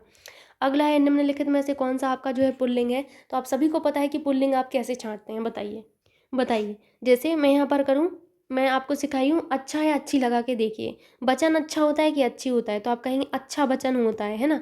हानि, अच्छी हानि होता है कि अच्छा हानि? तो अच्छी हानि होगा, यानी कि ये तो स्त्रीलिंग हो गया। अच्छी बचत, ये स्त्रीलिंग हो गया। अच्छी प्यास, ये स्त्रीलिंग हो गया। तो सिर्फ आपका यही है वचन जो आपका क्या है, पुल्लिंग होगा। होगा कि नहीं? अगला देख लीजिए, मैंने मेरे को सुधार लिया है, वाक्य में किस प्रकार की अशुद्धि है, बताइए। मैंने मेरे को सुधार लिया है, मैंने अपने को सुधार लिया है, ये कहें तो ज़्यादा उचित लगेगा, है ना। तो ये सर्वनाम की आपकी त्रुटि है यहाँ पर। अगला क्वेश्चन देख लीजिए। अगला क्वेश्चन, निम्नलिखित विकल्पों में बादल का समानार्थी शब्द कौन सा होगा? बादल का समानार्थी अम्बुद होता है। क्या होता है? अम्बुद होता है। आप सभी को पता होगा, है ना। अम्बुद होता है। क्या? अम्बुद। जबकि अंबुज हुआ, जलज हुआ, नीरज हुआ, ये सभी के सभी कमल के पर्यायवाची हैं, है ना।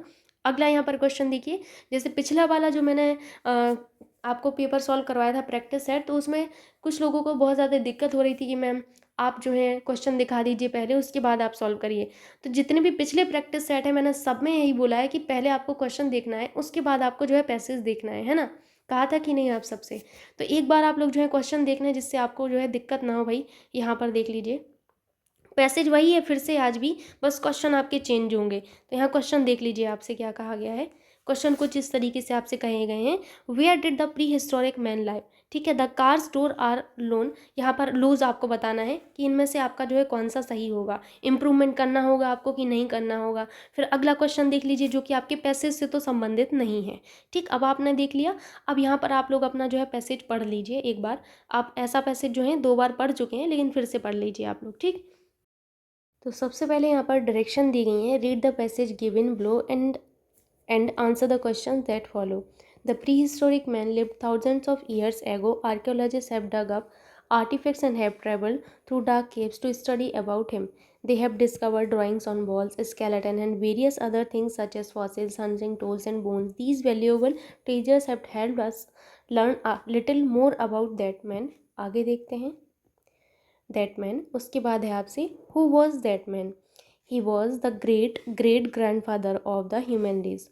From what we know, he looked nothing like most humans look today. In fact, some think he looked a little bit like an ape. He was a hairy specimen with thin fingers and long hands that had hair on his back.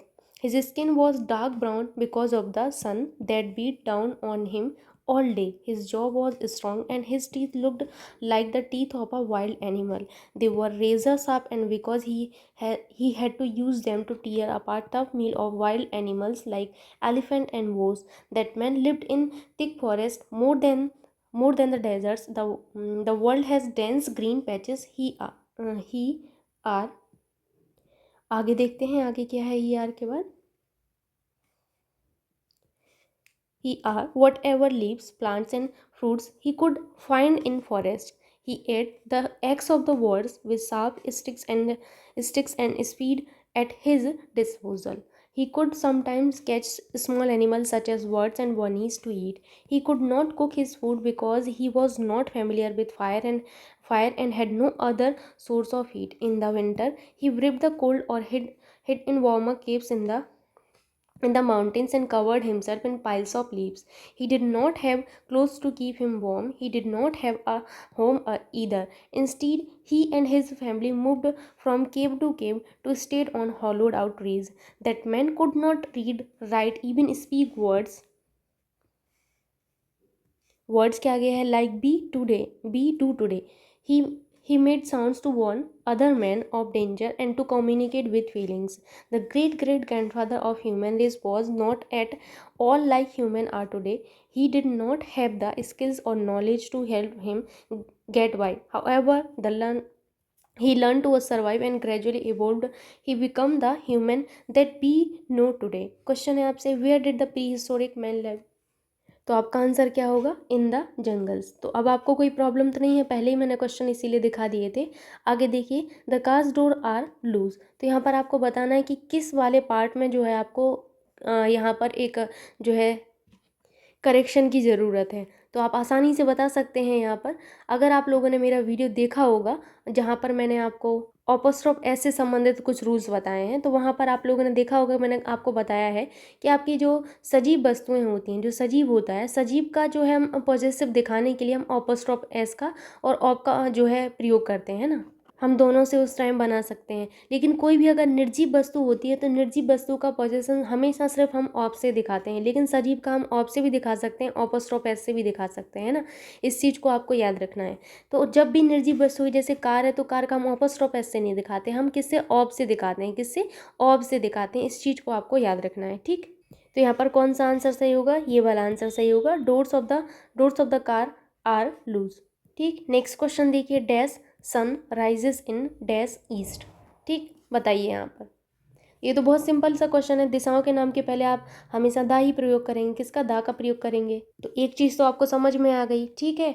अब यहाँ पर ये समझ में नहीं आ रहा सन के पहले आप क्या लगाएंगे, तो ये भी बहुत सिंपल सा है। बताइए आप लोग क्या लगाएंगे सन के पहले। आप सभी को पता है कि हमारा दा जो है एक डेफिनेट आर्टिकल होता है, जबकि ई और एन हमारे क्या होते हैं? इनडेफिनेट आर्टिकल होते हैं ना। जैसे अगर मैं बात करूँ सन की, किसकी? सन की। तो सन के पहले हम दा लगाएंगे, क्योंकि जो यूनिक नाउन होते हैं आपके, वो उन सभी के पहले हमेशा डेफिनेट आर्टिकल का प्रयोग करते हैं। तो सन के पहले आपका दा होगा। क्या होगा? दा का प्रयोग होगा। The sun rises in the east. तो यहाँ पर आपका बी ऑप्शन करेक्ट होगा, ठीक। अगला यहाँ पर देख लीजिए, कुछ इस तरीके से आपसे दिया गया है क्वेश्चन। आपसे यहाँ पर है, call the first witness set the जज, कन्वर्ट टू रिपोर्टेड स्पीच। तो यहाँ पर जो आपकी रिपोर्टेड स्पीच है वो किस में है? इम्पेरेटिव सेंटेंस में है ना, कि कॉल द विटनेस। तो ये क्या है? इम्पेरेटिव सेंटेंस में है।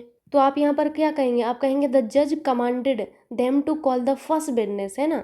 तो यहाँ पर कौन सा? ई ऑप्शन सही होगा, कमांडेड होगा यहाँ पर, ठीक, याद रखिएगा।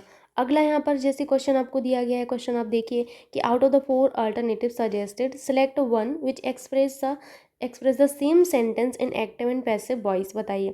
A task had been completed before sunset। अब आपको यहाँ पर जो है इसको जो है अपना वेस्ट ऑल्टरनेटिव यहाँ पर आपको चूज़ करना है। तो इसका क्या होगा? यहाँ पर आपको मैंने बताया हुआ है कि जब कभी भी आप एक्टिव पैसिव देखते हैं तो आपको क्या करना पड़ता है? उस केस में हमें क्या करना पड़ता है? हमें सब्जेक्ट को ऑब्जेक्ट में और ऑब्जेक्ट को सब्जेक्ट में चेंज करना पड़ता है ना। और एक और आपको पता होगा, हेल्पिंग वर्ब, जैसे पहले हम सब्जेक्ट लिखेंगे, फिर हेल्पिंग वर्ब लिखेंगे, फिर हम वर्ब की थर्ड फॉर्म लिखते हैं। क्या? वर्ब की थर्ड फॉर्म, फिर हम ऑब्जेक्ट लिखते हैं, ठीक। तो इसमें से देख लीजिए वर्ब की थर्ड फॉर्म आपको कहाँ कहाँ नजर आ रही है। जिसमें नहीं नजर आएगी वो तो ऑप्शन आपका पहले ही कैंसिल हो जाता है। जैसे इसमें तो आपको नजर नहीं आ रही, इसमें आपको दिख रहा है, इसमें है ना। अब आपको ये देखना है कि आपका जो हेल्पिंग वर्ब क्या है। हेल्पिंग वर्ब यहाँ पर क्या है? हैड है कि नहीं। तो यहाँ पर कौन सा सही होगा आपका? देखिए यहाँ पर we had completed our task before sunset, ठीक। अगला क्वेश्चन यहाँ पर देख लीजिए। ऐसा क्वेश्चन अभी तक हम लोगों ने नहीं किया था। दिए गए कथनों को सत्य मानिए, भले ही वे सामान्यतः मान्य तथ्यों से भिन्न प्रतीत होते हों, और उनके आधार पर तय कीजिए कि कौन से निष्कर्ष कथनों का तार्किक रूप से अनुसरण करते हैं।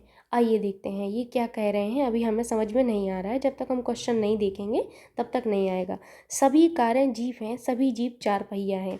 तो आपको निष्कर्ष निकालना है क्या कि सभी चार आपके जो है सभी चार पहिया कारें हैं या कुछ चार पहिया जीप हैं। तो यहाँ पर आप आसानी से कर सकते हैं, सिंपल है, ठीक। सबसे पहले क्या कह रहे हैं कि सभी की सभी कारें, ये जो कारें हैं सभी की सभी क्या हैं? ये सभी की सभी कारें जीप हैं, ठीक। इतना तो आप कर लेंगे। अगला कह रहे हैं सभी जीप चार पहिया हैं, तो चार पहिया सबसे बाहर होगा, सिंपल सी बात है, ये चार पहिया हो गया, इसमें कौन सी बड़ी बात है, इतना तो हर कोई कर सकता है। अब निष्कर्ष लेकिन आपको थोड़ा सा कंफ्यूज कर देते हैं। निष्कर्ष देखिए, सभी चार पहिया कारें हैं। देखिए सभी के सभी चार पहिया क्या कारें हैं, आप लोग बताइए। तो आप पहला देखिए कि सभी चार पहिया क्या कारें हैं। बिल्कुल जैसा ज़रूरी तो नहीं है, कुछ आपकी जो है चार पहिया जीप भी होंगी, कुछ कारें भी होंगी, तो सभी तो नहीं होगा। तो ये पहला तो अनुसरण नहीं करता है। कुछ कार जो है चार पहिया हैं, तो कुछ कार आपकी चार पहिया होंगी, कुछ जीप आपकी चार पहिया होंगी। तो आपका दूसरा बिल्कुल करेक्ट है, यानी कि केवल दूसरा अनुसरण करता है। तो केवल आपका कौन सा? ये वाला सही होगा, ठीक है, सी ऑप्शन। अगला देख लीजिए यहाँ पर। अगला कुछ इस तरीके से आपको दिया गया है। आपको E = 2 और O इक्वल्स टू 30 और X इक्वल्स टू 48 दिया है, तो S और W का आपको जो है यहाँ पर बताना है, SW का मान क्या होगा। अब ये क्वेश्चन तो देखिए आप कर ही सकते हो, देखिए कैसे करना है, आपको आसानी से समझ में आ जाएगा। जैसे इन्होंने सबसे पहले दिया है A इक्वल्स टू 2 दिया है, ठीक है, और आपको यहाँ पर O इक्वल्स टू क्या दिया गया, 30 दिया गया है, और X इक्वल्स टू 48 दिया गया है ना, यही दिया गया है कि नहीं। तो 2 का मतलब क्या हुआ, 1 मल्टीप्लाई बाई 2। 30 का मतलब क्या हुआ, यहाँ पर मैं पेन का कलर चेंज करी, 30 का मतलब क्या हुआ, 15 मल्टीप्लाई बाई 2 होगा, ठीक है, और X इक्वल्स टू 48 दिया, यानी कि 24 मल्टीप्लाई बाई 2 होगा कि नहीं होगा। अब ऐसे ही इसमें आपको SAW बताना है, तो SAW आप कैसे बताएंगे, 2 से आप किसको मल्टीप्लाई करेंगे, 2 से आपको मल्टीप्लाई करना है तीनों में, ठीक है, 2 से ही मल्टीप्लाई करना है, ठीक। तो S हमारा कौन से नंबर पे आता है, 19वें पे आता है कि नहीं, E हमारा पहले नंबर पे आता है, W हमारा कौन से नंबर पे आता है बताइए, 23 पे आता है कि नहीं, 23 पे आता है, बताइए आप सभी लोग। अब यहाँ तक आपको समझ आ रहा, तो ये क्या हो जाएगा, 38 हो जाएगा, 19 दूनी 38 होता है कि नहीं होता है, 38 प्लस यहाँ पर क्या हो जाएगा, 2 और 1 कितना होता है आपका, 3 होता है, 2 एकम 2, यहाँ पर आप लिखेंगे 2 एकम 2। अगला देखिए 23 दूनी कितना होता है, 46 होता है, तो 46 आप जोड़ देंगे, जोड़ेंगे कि नहीं, तो यहाँ पर SAW की वैल्यू क्या हो जाएगी, आप इन सभी को जोड़ दीजिए, 86 होगी, ठीक। जैसे E आपका पहले नंबर पे आता है, O कौन से नंबर पे आता है, करके देखिए अपने जो है काउंट करके देखिए, 15 पे आता है कि नहीं, X आपके 24 पे आता है, तो यही तो आपने किया है, तो यहाँ पर आपने इसकी वैल्यू निकाल लिया आसानी से, ठीक है, 86 आपका आंसर आएगा, डी ऑप्शन करेक्ट होगा। अगला कुछ इस तरीके से दिया गया, दिए गए अनुक्रम के आधार पर उस पद की पहचान करें जो निम्नलिखित समूह से संबंधित नहीं है। आइए देखते हैं, पहले तो क्वेश्चन को समझिए, कह रहे हैं दिए गए अनुक्रम के आधार पर उस पद की पहचान करें जो समूह से संबंधित नहीं है, ठीक है। जैसे आप Q और 6 को देखें, Q कहाँ दिख रहा है, ये दिख रहा है आपको, 6 कहाँ दिख रहा है, ये दिख रहा है, बीच में कितने आपके लेटर हैं, यहाँ पर 3 है, तो आपने लिख लिया कि भैया बीच में 3 है। U और B को देखें, आप किसको, U और B को देखें, ध्यान से देखिएगा तभी समझ में आएगा। U को देखा आपने, B को देखा, बीच में कितने हैं, तो आपने कहा कि 3 है बीच में, ठीक है। T और E को देखिए आप लोग, T और E कहाँ दिख रहे हैं आपको, T और E, ध्यान से देखिए आप लोग, T और E कहाँ दिख रहा है, ये है T और E है, बीच में कितने हैं, 2 ही आपके अक्षर दिख रहे हैं आपको। उसके बाद Z और O को देखिए आप लोग, कहाँ पर है Z, ये है Z और ये रहा O, 1 2 3, बीच में कितने हैं, 3 लेटर है, तो इनमें से कौन सा डिफरेंट है, ये देखिए ये वाला है, बाकी सबके बीच में 3 3 का अंतर है ना, इसमें सिर्फ 2 ही हैं, तो आपका T और E आपका संबंधित नहीं है ना, आसानी से आप कर ही सकते हो ये वाला। अगला यहाँ पर क्वेश्चन देख लीजिए, क्वेश्चन आपको कुछ इस तरीके से दिया गया है, नीचे दिए गए प्रश्न में ए और बी 2 कथन दिए गए हैं, ये कथन या तो स्वतंत्र कारण हो सकते हैं या स्वतंत्र कारणों या सामान्य कारणों के परिणाम हो सकते हैं, ठीक है। इसमें से एक कथन दूसरे का जो है परिणाम हो सकता है, दोनों कथनों को पढ़िए और तय कीजिए कि निम्नलिखित में से किस उत्तर का चुनाव जो है आप इन दोनों कथनों के बीच सही संबंध बताता है, उत्तर दीजिए। यहाँ पर आपको जो है ये कथन दिए गए हैं, एक बार मैं आपको 4th ऑप्शन भी दिखा दे रही, तो आपको अब सही से समझ में आएगा। अधिकांश छात्रों ने अगले महीने जाने वाले शैक्षणिक दौरे में शामिल होने के लिए अपने नाम लिखवाए, स्कूल अधिकारियों ने अगले महीने जाने वाले शैक्षणिक दौरे को रद्द कर दिया। यदि कथन ए कारण है तो कथन बी उसका परिणाम है, कथन बी अगर कारण है तो ए उसका परिणाम है, या फिर कथन ए और बी दोनों कथन किसी स्वतंत्र कारण के परिणाम है, या फिर यदि कथन ए और बी दोनों कथन है तो किसी सामान्य कारण के परिणाम है। बताइए यहाँ पर आप लोग, एक चीज़ आपको समझ में आ रही होगी कि इन दोनों का कहीं से संबंध नज़र नहीं आ रहा है, ये स्वतंत्र हैं दोनों, है ना, है कि नहीं, तो आपका कौन सा सही होगा, आप आसानी से कह सकते हो कि सी ऑप्शन ही आपका सही होगा, ठीक। अगला क्वेश्चन यहाँ पर देख लीजिए, ऐसा क्वेश्चन पिछली वाले में किया था आपने, अच्छा क्वेश्चन था ये। दिए गए प्रश्नों में विभिन्न तत्वों के मध्य संबंध को दर्शाया गया है, दिए गए कथनों के बाद 2 निष्कर्ष दिए गए हैं, ठीक है। सही उत्तर चिन्हित कीजिए, सही उत्तर यहाँ पर आपको बताना है, इस तरीके से आपको दिया गया है, निष्कर्ष आपको कुछ इस तरीके से दिया गया है, ठीक है। तो बताइए आप लोग, जैसे मैंने पिछली बारे में करवाया था वैसे ही आपको करना है, जैसे आपका यहाँ पर H ग्रेटर देन L लिखा हुआ है कि नहीं, अब आपको L से संबंध स्थापित करना है। जैसे आपको पहले वाले में क्या करना होगा, पहले वाले में हमें थोड़ा सा देखना पड़ता है, इस क्वेश्चन को थोड़ा सा आपको समझना पड़ेगा। L कहाँ दिख रहा है आपको, ये वाला दिख रहा है कि नहीं, आसानी से आप इतना तो देख सकते हैं कि हमारा K जो है लेस देन हमारा K, एक मिनट, आपको K less than equals to क्या है, हमारा L है, इतना सभी को दिख रहा होगा। और यहाँ देखिए आपको के साथ क्या रिलेशन दिया है कि के जो है हमारा छोटा है आर से, है कि नहीं। तो के किससे छोटा है, आर से छोटा है कि नहीं। अब आपको यहाँ पर देखिए आपने ये क्या निकाल लिया, यहाँ पर आपने एल के बारे में निकाला है, अभी एल के बारे में, ठीक है। एल के बारे में इतनी जानकारी आपने हासिल कर ली, जो कि आपके एच से क्या है, एच से आपकी ग्रेटर देन है। तो यहाँ पर देख लीजिए कि क्या ये कथन आपका सही है। यहाँ तो आपको दिख रहा है कि जो हमारा एच है वो less than equals to L है, क्या है, less than equals to L है, जबकि ये कह रहा है कि ये हमारा एच जो है ग्रेटर देन है। तो ये कहीं से भी सत्य तो नहीं हुआ, तो निष्कर्ष एक वाला तो आपको सत्य नहीं दिख रहा होगा, है ना। अब हम निष्कर्ष दो पर पहुँचते हैं कि आर ग्रेटर देन एफ, ठीक। तो देखिए यहाँ यहीं पर आपको दिख रहा होगा ये चीज़, तो आपको कि किस तरीके से आपको करना होगा, ठीक है। तो क्या दिख रहा है आपको कि पहले वाले में हमें दिख रहा है कि आर जो है हमारा किससे बड़ा है, आर हमारा जो बड़ा है किससे, आर बड़ा है हमारा एफ से, है ना। और यहाँ पर कह रहे हैं कि के बड़ा है हमारा किससे, एफ से। क्या बड़ा है, के बड़ा है हमारा किससे, एफ से बड़ा है। एफ से बड़ा है कौन, के हमारा, ठीक है। तो आपने इस तरीके से कर लिया। और आर बड़ा है किससे हमारा, आर बड़ा है हमारा के से। तो यहाँ पर आपने ये निष्कर्ष जो निकाला है, क्या ये सही है कि आर जो है, देखिए यहाँ पर एक निष्कर्ष तो एक ने ये निकाला, आर हमारा ग्रेटर देन होगा के से और आर हमारा ग्रेटर देन होगा एफ से। तो ये वाला प्रूफ हुआ कि नहीं हुआ। तो आपका कौन सा ही अनुसरण करेगा, निष्कर्ष दो अनुसरण कर रहा है, बाकी पहला अनुसरण नहीं कर रहा है। इसमें आपको थोड़ा सा बना के देखना पड़ता है कि क्या ये सच है कि नहीं है। जो आपको कथन दिया है उससे करके देखना होता है, आपको अपने मन से कुछ नहीं करना। तो बी ऑप्शन आपका यहाँ पर करेक्ट होगा, ठीक। अगला क्वेश्चन हम देखते हैं। यहाँ पर कुछ इस तरीके से आपको दिया गया है, एक मिनट आप लोग देख लीजिएगा। ये रहा आपका क्वेश्चन, निम्नलिखित में से नेम सीख पुस्तक के रचयिता कौन है। तो निम्न सीख पुस्तक जो है इसके रचयिता है आपके झुम्पा लाहिड़ी। कौन है, झुम्पा लाहिड़ी है, याद रखिएगा आप लोग।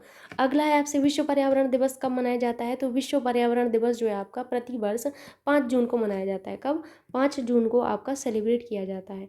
अगला क्वेश्चन आपसे दिया गया है, डैश कृषि के ग्रीन हाउस का एक तरीका जहां उन्नत ग्रीन हाउस प्रौद्योगिकी जैसे कि हाइड्रोपोनिक्स और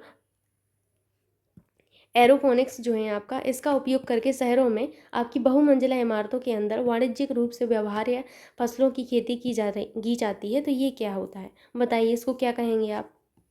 तो यहाँ पर आप सभी लोग याद रखिएगा कि जो वर्टिकल फार्मिंग होती है, लंबवत जो खेती होती है, लंबवत खेती जो है कृषि के ग्रीन हाउस का एक तरीका है जहाँ पर उन्नत ग्रीन हाउस प्रौद्योगिकी जैसे कि आपके हाइड्रोपोनिक्स और एरोपोनिक्स का उपयोग करके आपकी शहरों में बहुमंजिली जो इमारतें होती हैं, इनके अंदर वाणिज्यिक रूप से व्यवहारिक जो आपकी फसलें हैं इनकी खेती की जाती है, ठीक।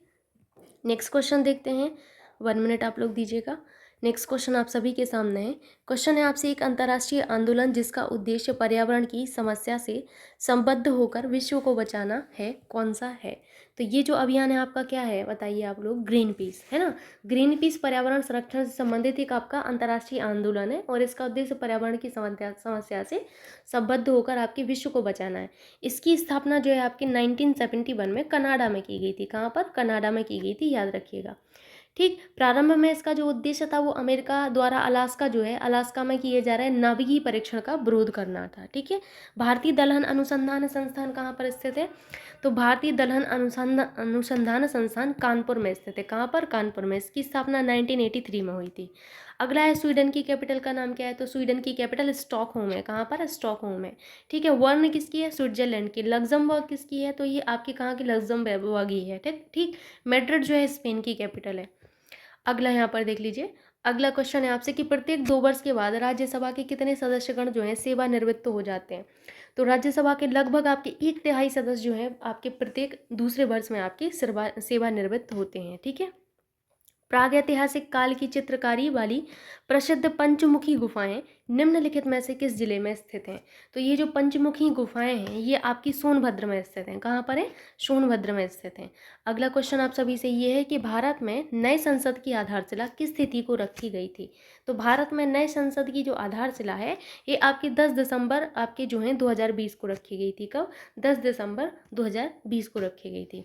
अंतर्राष्ट्रीय प्रवासी दिवस मनाया जाता है। तो अंतर्राष्ट्रीय प्रवासी दिवस आपका कब मनाया जाता है, बताइए आप लोग।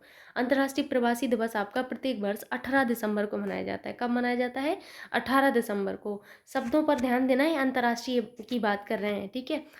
अगला क्वेश्चन देख लीजिए, विश्व भर में सामाजिक न्याय दिवस मनाया जाता है।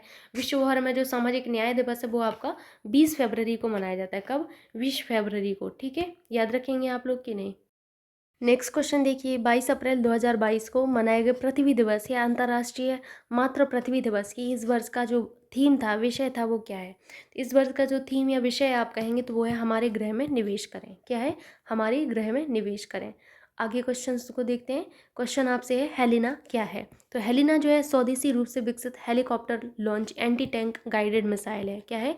एक स्वदेशी रूप से विकसित helicopter launch anti tank guided missile है। ठीक है। अगला देखिए, अप्रैल 2022 में किस राज्य में 13 नए जिलों का जो है गठन किया गया है?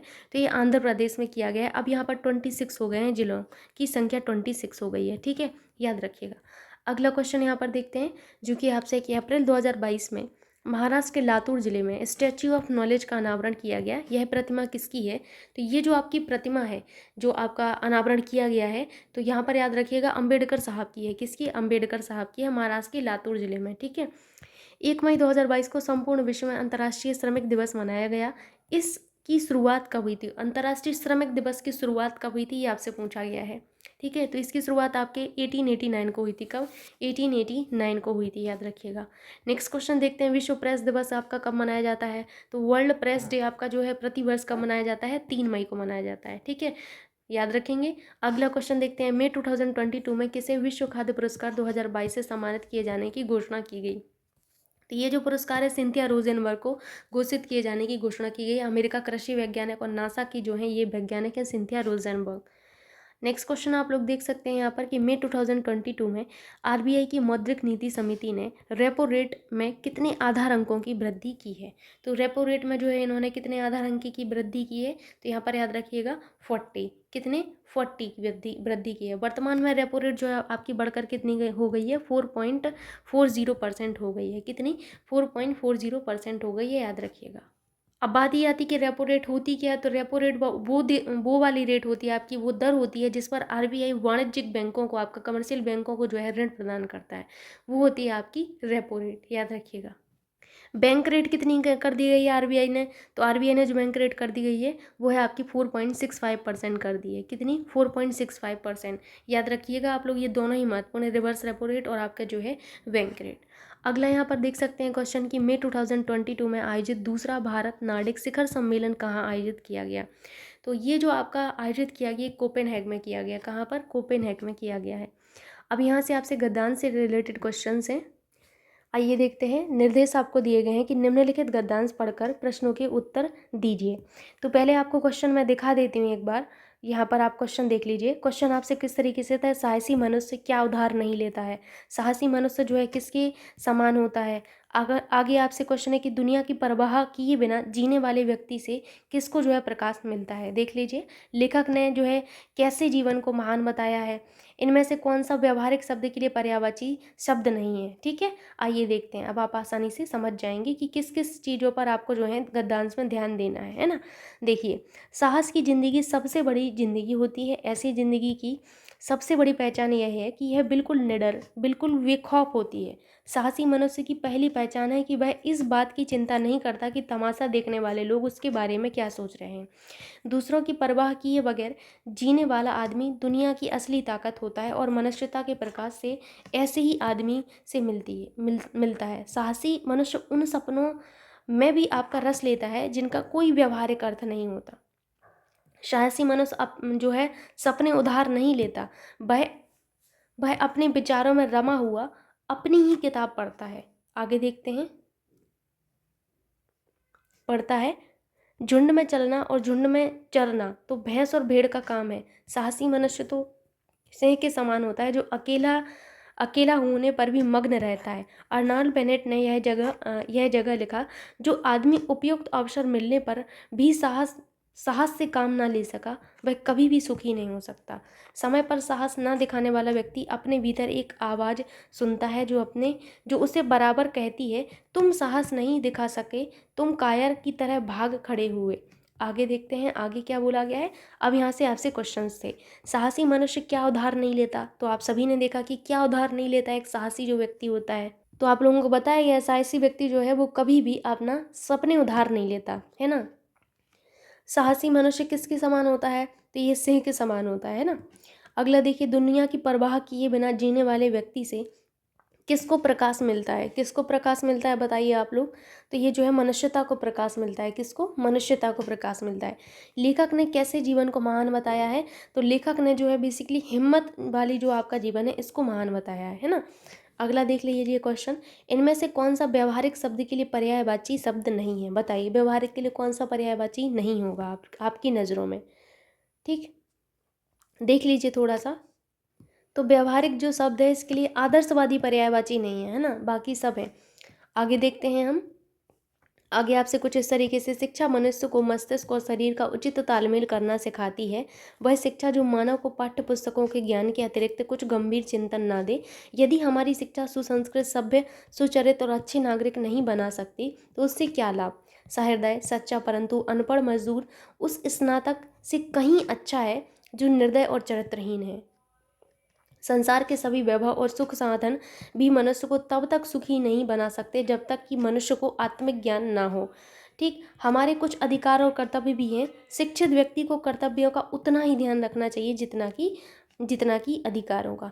तो ये बहुत ही अच्छा बोला गया है, आप सभी लोग समझ सकते हैं। एंड यहाँ पर आप क्वेश्चन देखिए, कौन सा शब्द जो है अन उपसर्ग से नहीं बना, बताइए कौन सा अन उपसर्ग से यहाँ पर नहीं बना है। ठीक है, जैसे आप अनुपकार को देखेंगे तो अनुपकार कैसे बना होगा, अन उपसर्ग लगा होगा, फिर यहाँ पर उपकार लिखा होगा, तब जाके क्या बनेगा, अनुपकार बनेगा, है ना। आप लोग एक बार देख लीजिए, मैंने आपको क्वेश्चन नहीं दिखा पाया था, आई एम सो सॉरी, मैं बिल्कुल से भूल गई।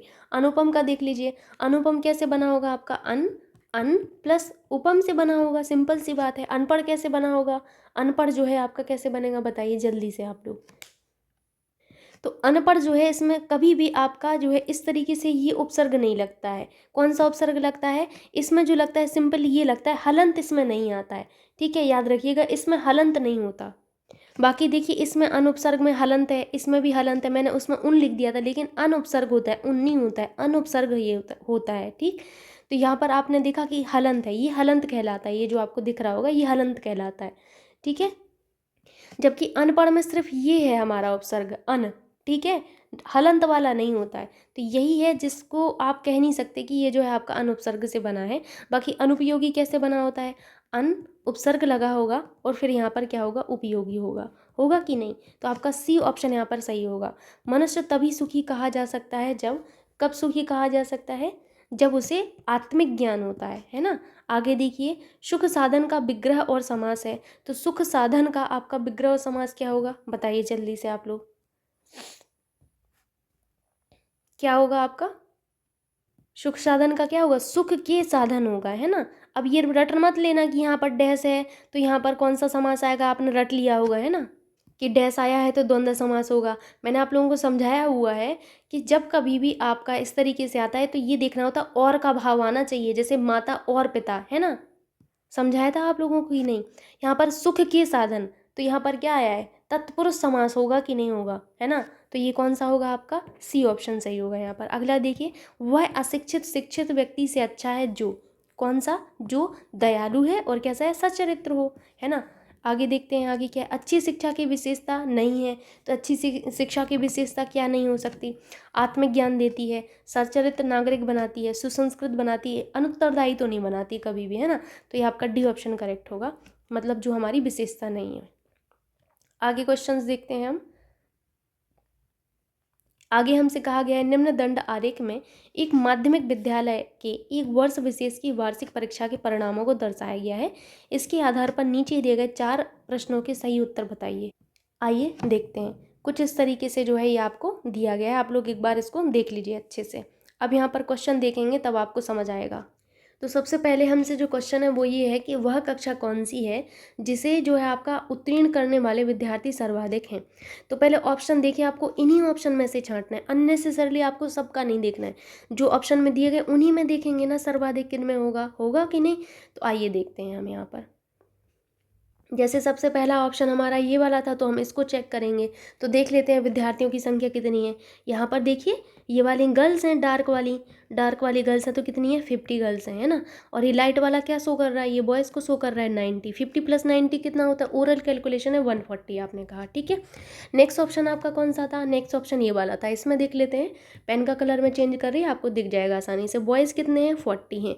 आगे आपने देखा गर्ल्स कितनी है 100 है। 100 + 40 कितना होता है आपका, आप कहेंगे 140। ओरल कैलकुलेशन है कि नहीं है। आगे देखिएगा आप लोग, आगे आपसे जो है क्लास 10th में बोला गया था, 10th में लड़कियां कितनी हैं, लड़कियां आपकी 70 हैं, लड़के कितने हैं आपके 90 हैं, ठीक है। बस वैल्यू रीड करना है आपको ठीक ठीक से।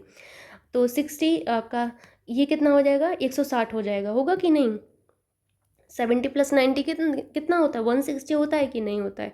आगे आपसे जो बोला गया था, कौन सा ऑप्शन बोला गया था, तो ये वाला ऑप्शन बोला गया था। तो इसमें भी देख लेते हैं कितनी है, गर्ल्स कितनी है 70, बॉयज़ कितने 80, तो कितना हो जाएगा, ये 150 हो जाएगा। हाईएस्ट किस में है आप आसानी से बता सकते हैं। सबसे ज़्यादा आपको कहाँ दिख रहे हैं, इसमें दिख रहे हैं। एक बार और मैं आपको इसको बताना चाहूँगी, देखो ये आपकी वैल्यूज़ हैं, इनमें आपको हाईएस्ट चूज़ करना है। सबसे ज़्यादा कहाँ पर दिख रहे हैं, इसमें दिख रहे हैं। क्लास 10th हुआ कि नहीं, तो आप क्यों कौन सा टिक कर लेंगे। अब आप अपना आंसर बताइए, आसानी से बता सकते हैं कि नहीं, सी ऑप्शन सही होगा कि नहीं। अगला देख लीजिए, क्वेश्चन आपसे है कक्षा 7, 8 और आपकी 9 में उत्तीर्ण होने वाले लड़के और लड़कियों की कुल संख्या का अनुपात कितना है।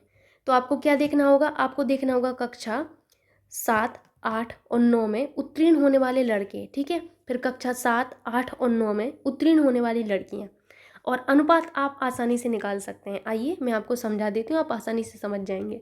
पहले आप 7, 8, 9 को टारगेट करिए, इसीलिए मैं पेंसिल ले जाने को आपको बार बार बोल रही हूँ।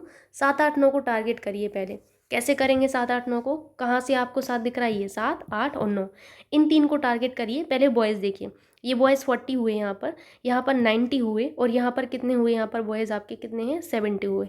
यही हुए कि नहीं, 40, 90, 70 हुए। तो आपके बॉयज़ कितने आ गए, 40 + 90 + 70 कितने होंगे। सिंपल सी कैलकुलेशन, आराम से। यहाँ पर 130 और 70 कितना होता है 200, तो 200 हो गए बॉयज़। गर्ल्स कितनी होंगी, गर्ल्स कैसे आप कैलकुलेट करेंगे, इन्हीं कक्षाओं में देखना है आपको, कहीं अलग से नहीं देखना है, ठीक है। 100 यहाँ पर गर्ल्स हैं, यहाँ पर 50 हैं, और यहाँ पर कितनी है 80 हैं। 100 + 50 150 + 80 कितना होगा आपका, 150 + 80 230 होता है कि नहीं। इनका अनुपात आप नहीं निकाल पाएंगे, 20:23 आएगा कि नहीं आएगा। आपको कुछ यहाँ पर ज़्यादा मेहनत करनी ही नहीं, यही ऑप्शन आपको उठा के रख दिया है इन्होंने, बस जीरो कैंसिल कर दिया। उत्तीर्ण होने वाले लड़कों की प्रति कक्षा के आधार पर औसत संख्या है।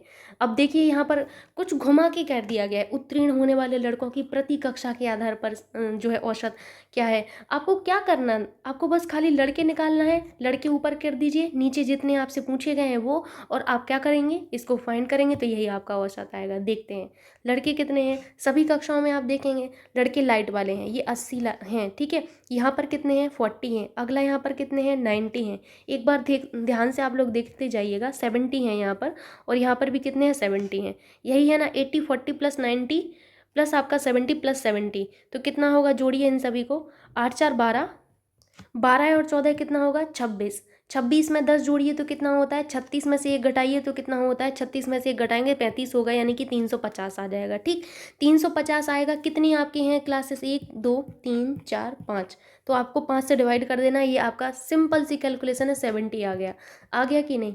बिल्कुल ऐसे मौखिक कैलकुलेशन है, इसमें आपको कुछ करना नहीं है ज़्यादा, बस थोड़ा सा ध्यान देना है। अगला देखिए, वह कक्षा कौन सी है जिसे उत्तीर्ण करने वाले लड़कों की संख्या उत्तीर्ण लड़कियों की प्रति कक्षा की औसत संख्या के निकटतम है। आपको क्या करना होगा, उत्तीर्ण लड़कियों की प्रति कक्षा की औसत संख्या पहले निकाल लेते हैं, ठीक है, उसके बाद हम बाकी का चर्चा देखते हैं। तो पहले लड़कियों की औसत संख्या आप निकालेंगे, कैसे निकालेंगे आप, आसान है कि नहीं है। देखिए पहले लड़कियां कितनी हैं 70 हैं, जोड़ते जाइए, और यहाँ पर 100 हैं, ठीक है। फिर यहाँ पर कितनी है 50 हैं, जोड़िए साथ में, और यहाँ पर कितनी है 80 है, यही है ना। यहाँ पर कितनी है आपकी 90 है, जोड़िए 170 हो गया यहाँ पर, यानी कि 17, 17 दूनी 34, 34 और 5 कितना होता है, 34 के बाद 35, 36, 37, 38, 39 होगा कि नहीं। तो कितना आ जाएगा 390 आएगा कि नहीं। डिवाइड किससे करेंगे, जितनी एंटिटी है, 5 एंटिटी है, 5 से डिवाइड करेंगे तो आपका 78 आएगा। क्या आएगा, औसत। अभी खाली इतना निकाला है आपने, लड़कियों का औसत निकाला है, ठीक है। आपने क्या निकाला है, उत्तीर्ण लड़कियों का औसत 78 निकाला है। कह रहे हैं वह कक्षा कौन सी है जिसे उत्तीर्ण करने वाले लड़कों की संख्या जो है आपके उत्तीर्ण होने वाली लड़कियों की प्रति कक्षा की औसत के निकटतम है, यानी कि इसके निकटतम ढूंढिए। अब आप आइए ढूंढते हैं निकटतम, देख लीजिए ध्यान से। वैसे तो आपको ऑप्शन से ढूंढने थे, लेकिन फिर भी कोई नहीं, अब ऑप्शन बार बार आप देखने से अच्छा है यहीं से देख लेते हैं, ठीक है। अब आप देख लीजिए, आपको 78 के निकटतम लाना है। पहले में आप गए, बच्चे कितने हैं, 80 हैं, है कि नहीं, तो 80 हैं आपके, तो ये तो आप नहीं कर पाएंगे, निकटतम चाहिए। इसमें देखिए लड़के कितने हैं, इसमें आपके लड़के जो है 40 हैं, तो ये भी नहीं है निकटतम भाई। ये 90 है, ये भी नहीं है निकटतम। इसमें देखिए आपका कितना है, इसमें आपके 70 दिख रहे हैं आपको। तो अभी समझ में नहीं आ रहा, एग्जैक्ट तो कहीं नहीं मिल रहा। जब एग्जैक्ट नहीं मिलेगा तब हम दोबारा से चेक करेंगे, 1 मिनट बस आप रुक जाइए। जैसे यहाँ पर आप 70 हैं, तो ये तो और भी दूर पड़ रहा है ना। यहाँ पर देख लीजिए क्या है, यहाँ पर भी 70 है, दूर पड़ रहा है। इनमें से कौन सा आपको थोड़ा सा निकटतम लगा है, तो आप कहेंगे सिर्फ यही निकटतम लगा है 80 वाला। बाकी देखिए ये तो 40 बहुत ही दूर है, ये वाला देखिए आपका 90 ये भी दूर है, 70 ये तो दूर ही है। सिर्फ 80 है जो थोड़ा सा आसपास है, यानी कि ये वाला। अगर ये ऑप्शन में होता है तब तो ठीक है, नहीं तो फिर बल्ले बल्ले हो जाएगी, कुछ नहीं हो पाएगा। यहाँ पर आपका ये वाला सही होगा, होगा कि नहीं। आपको एग्जैक्ट कहीं नहीं मिला, तब आपने देखा कि थोड़ा सा आपको जो है आसपास दिख जाए, क्योंकि निकटतम बोला गया है आपसे। देखिए निकटतम आपको बोला गया है, ध्यान से देख लीजिए। अब अगला क्वेश्चन देखिए, कक्षा में उत्तीर्ण लड़कों की संख्या लड़कियों की संख्या से कितनी प्रतिशत कम है। ठीक, ये बोला गया है कि आपके कक्षा में उत्तीर्ण लड़कियों की संख्या लड़कों की संख्या से जो है आपकी कितनी कम है। तो पहले आप लड़कों की संख्या निकालेंगे, है ना। तो लड़कों की संख्या आपने निकाली थी औसत के टाइम, 350 आई थी, लड़कियों की संख्या 390 आई थी। बताइए कितने कम है। तो आप कहेंगे यहाँ से सीधा आप बता देंगे कि मैम 40 कम है। पर किस पर कम होगा, ओबियस सी बात है 390 पर कम होगा, तब तो जाके 350 बनेगा। 100 से मल्टीप्लाई करेंगे परसेंटेज के लिए, निकाल लीजिएगा, आंसर आ जाएगा। अगला क्वेश्चन यहाँ पर देख लीजिए। अगला क्वेश्चन है कि वार ग्राफ में समस्त विश्व से भारत में विदेशी प्रत्यक्ष निवेश यानी कि एफडीआई की आपकी प्रवृत्ति को दर्शाया गया है। वार ग्राफ का ध्यानपूर्वक अध्ययन कीजिए और प्रश्नों के उत्तर दीजिए। ये कुछ इस तरीके से वार ग्राफ आपको दिया गया है। अब हम क्वेश्चन पर चलते हैं तो हमें समझ लगेगा क्या कह रहे हैं। क्वेश्चन हमसे सबसे पहला ये है कि वर्ष 1992 से 93 में विदेशी प्रत्यक्ष निवेश का कुल योग कितना है। तो कुल योग हम नहीं निकाल पाएंगे। कुल योग के लिए हम क्या करेंगे, सिंपल सी बात है, ये जो आपका यहाँ पर दी गई हैं इनको हम जोड़ लेंगे। जिस वर्ष में हमसे बोला गया है 1992 और 1993 में, तो इन दोनों को हम जोड़ेंगे तो कितना हो जाएगा। ओरल कैलकुलेशन है ये वाली, तो बिल्कुल कितना हो जाएगा आपका 15.85 होगा कि नहीं होगा, देख लीजिए आप लोग खुद ही। जैसे 5.7 लिखा है तो इसको आप 0 कर देंगे, और यहाँ पर 10 पॉइंट आपका कितना है, 10 पॉइंट आपका 15 है, तो ये तो यहाँ पर 85 हो ही गया था, हो गया था कि नहीं 85, और यहाँ पर कितना हो गया था, ये 15 हो गया था, तो 15.85 हुआ कि नहीं, तो 15.85 करोड़ हो गया। तो यहाँ पर आप यहाँ पर देख लीजिए, आपको इन 2 वर्षों का पूछा था तो आपने कर लिया। कौन सा ऑप्शन सही होगा आपका, बी ऑप्शन करेक्ट होगा। दर्शाई गई अवधि में भारत में किस वर्ष दूसरे सर्वाधिक विदेशी प्रत्यक्ष निवेश किया है। किस वर्ष में दूसरा, पहले तो आप सर्वाधिक देखेंगे फिर दूसरे नंबर पर देखेंगे, तो सर्वाधिक आपको कहाँ पर दिख रहा है, ध्यान से देख लीजिए, आप लोग आसानी से बता सकते हैं। यहाँ पर आपको सर्वाधिक एफडीआई दिख रहा है, ये फर्स्ट नंबर पर है, और ये आपका सेकंड नंबर पर है 1996 का। तो आप कौन सा ऑप्शन टिक करेंगे, 1996 वाला, डी ऑप्शन। वर्ष 1997 और सभी वर्षों का औसत निवेश में अनुपात क्या है। तो पहले तो आपको क्या करना पड़ेगा, औसत निकालना पड़ेगा, है ना। औसत के लिए क्या करेंगे, इन सभी को हम जोड़ लेंगे और डिवाइड कर देंगे, जितनी आपकी एंटिटी हैं 1 2 3 4 5 6 से हम डिवाइड कर लेंगे। जोड़िए सभी को, 5.7 प्लस 10.15 प्लस आपका कितना है 20.16 है, प्लस आपका क्या है 10.22 है ना। आगे आपको क्या दिया गया है, 24.23 दिया गया है। आगे आपको 31.36 दिया गया है। और आपको डिवाइड किससे करना है, 6 से आपको डिवाइड करना है कि नहीं, ध्यान से देख लीजिए एक बार, इसी से डिवाइड करना है। इसको डिवाइड करिए आप लोग, कितना बनेगा, तो ये आपका ऊपर जो आएगा 101.82 आएगा, डिवाइडेड बाई 6 करिए तो कितना होगा आपका, यहाँ पर 6 एकम 6, 16.97 आएगा। ठीक है, अब आपसे क्या कह रहे थे, एक बार आप अपना क्वेश्चन देख लीजिए, ठीक है, तब आपको समझ लगेगा। आपसे क्या कह रहे थे, कह रहे थे वर्ष 1997 और सभी वर्षों का औसत निवेश का अनुपात क्या है। तो 1997 में देख लीजिए पहले आप, वर्ष 1997 में कितना है, ये रहा आपका 1.36 से आपको अनुपात जो निकालना है 16.97 का निकालना है। तो अब आप ये हल नहीं कर पाएंगे, आसानी से कर सकते हैं इतना आप लोग, ठीक। बस आपको कॉन्सेप्ट माइंड में रखना है अपने, ठीक है। अगला देख लीजिए क्वेश्चन यहाँ पर, वर्ष 1996 और 97 के बीच भारत में किए गए विदेशी प्रत्यक्ष निवेश में संपूर्ण अंतर जो है आपका कितना है। ठीक, देखिए कितना सिंपल सा क्वेश्चन, अब ये भी बताना पड़ रहा है, आप लोग आसानी से समझ सकते हैं क्या कह रहे हैं। आपसे अंतर पूछा गया है किस वर्ष में, 1997 और 1996। 1997 को देख लीजिए, 1996 को देख लीजिए, इनको घटा नहीं पाएंगे तो यही तो आपका अंतर आएगा। ये 31.36 में से आप घटाइएगा 24.23, तो यही आपका आंसर आएगा। सिंपल सी बात है, क्वेश्चन यही तो पूछा गया है, देख लीजिए एक बार आप, तब समझ आएगा। समझ गए? अगला क्वेश्चन जैसे आप देखिए, वर्ष 1992-93 का वर्ष 1996-97 में विदेशी प्रत्यक्ष निवेश का कुल अंतर ज्ञात कीजिए। अब ये भी देखिए कैसा बच्चों वाला क्वेश्चन है। इन दोनों वर्षों का आप निवेश देख लीजिए, इन दोनों वर्षों का देख लीजिए, और क्या करेंगे, अंतर देख लेंगे। सिंपल सी बात है। यहाँ पर भी देखिए, जैसे पहले कह रहे थे 1992-93, तो आप 92 और 93 का देख लीजिए। अभी आपने जोड़ा था कितना आया था, 15.85 आया था। और फिर कहते हैं 96-97, तो इन दोनों को जोड़ लीजिए तो कितना हो जाएगा, इन दोनों को जोड़िए आप लोग तो 55.59 होगा कि नहीं होगा, 59.59। तो इनको कह रहे हैं अंतर बताइए, तो इन दोनों को घटा कर ही तो अंतर आएगा कि नहीं आएगा, आराम से घटा लीजिएगा, वही आपका आंसर आएगा, कोई बड़ी बात नहीं है इसमें। ठीक।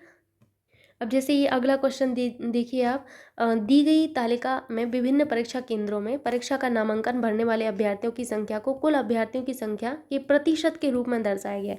ये क्वेश्चन थोड़ा अच्छा होगा। देखिए पहले ही इन्होंने थोड़ा सा एक कंडीशन अप्लाई कर दी। यह तालिका प्रत्येक परीक्षा केंद्र में ऑनलाइन अभ्यर्थियों तथा अनुपस्थित अभ्यर्थियों की संख्या को कुल अभ्यर्थियों की संख्या के प्रतिशत के रूप में दर्शाता है। अभ्यर्थियों की कुल संख्या आपको यहाँ पर दी गई है, ठीक है, ये आपको दिया गया है। अब आपको कुछ इस तरीके से ये आपको अभ्यर्थी दर्शाए गए हैं। ठीक। अब आप क्वेश्चन देखिए अपना।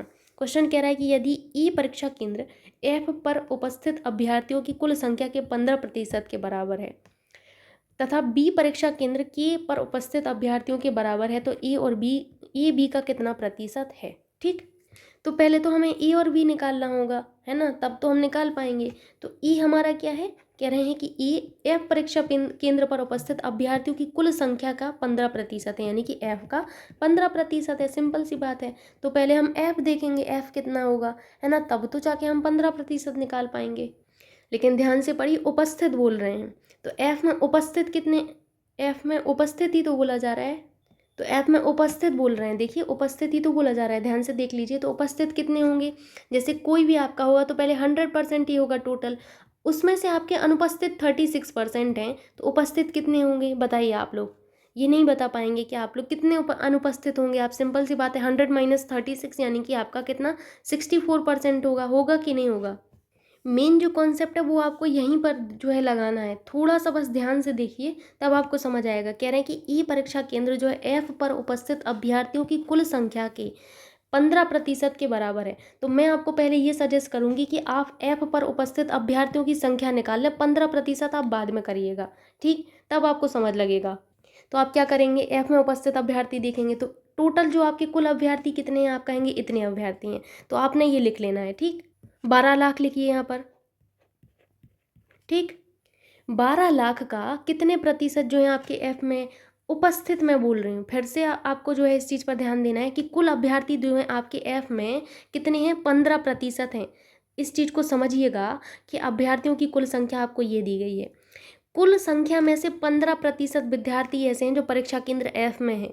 ठीक है, जैसे आपके 37 लाख लोगों ने पैट का फॉर्म फिल किया है, मान के चलिए कि कुछ ऐसे विद्यार्थी 15% हैं जिनका महोबा में सेंटर गया है ना। तो आप क्या करेंगे कि 15% लोगों का सेंटर महोबा में गया है, यानी कि 15% आप निकालेंगे। इसमें मैं पूछूं उपस्थित कितने हैं, तो कहा जा रहा है कि अनुपस्थित तो आपके 36% हैं।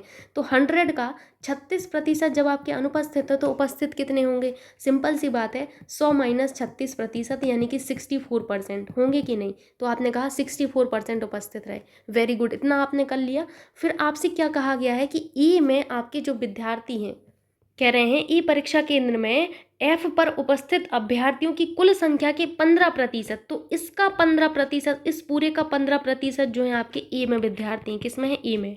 बस यही समझने वाली बात थी यहाँ पर, बाकी आप आसानी से कर सकते हो। अब इसको आप जैसे हल करेंगे तो कैसे करेंगे, पहले मैं आपको बता देती हूँ एक बार, आप कैसे इसको सॉल्व करेंगे, इसको आप कैसे लिखेंगे, और तो इसको आप कैसे लिखेंगे, यहाँ पर आप 12 लाख एज इट इज़ लिख लीजिए। ठीक है, इसका 15% यानी कि 15/100 करेंगे आप लोग, इसका 15/100 करेंगे, इसका 15%, 15/100 करेंगे कि नहीं।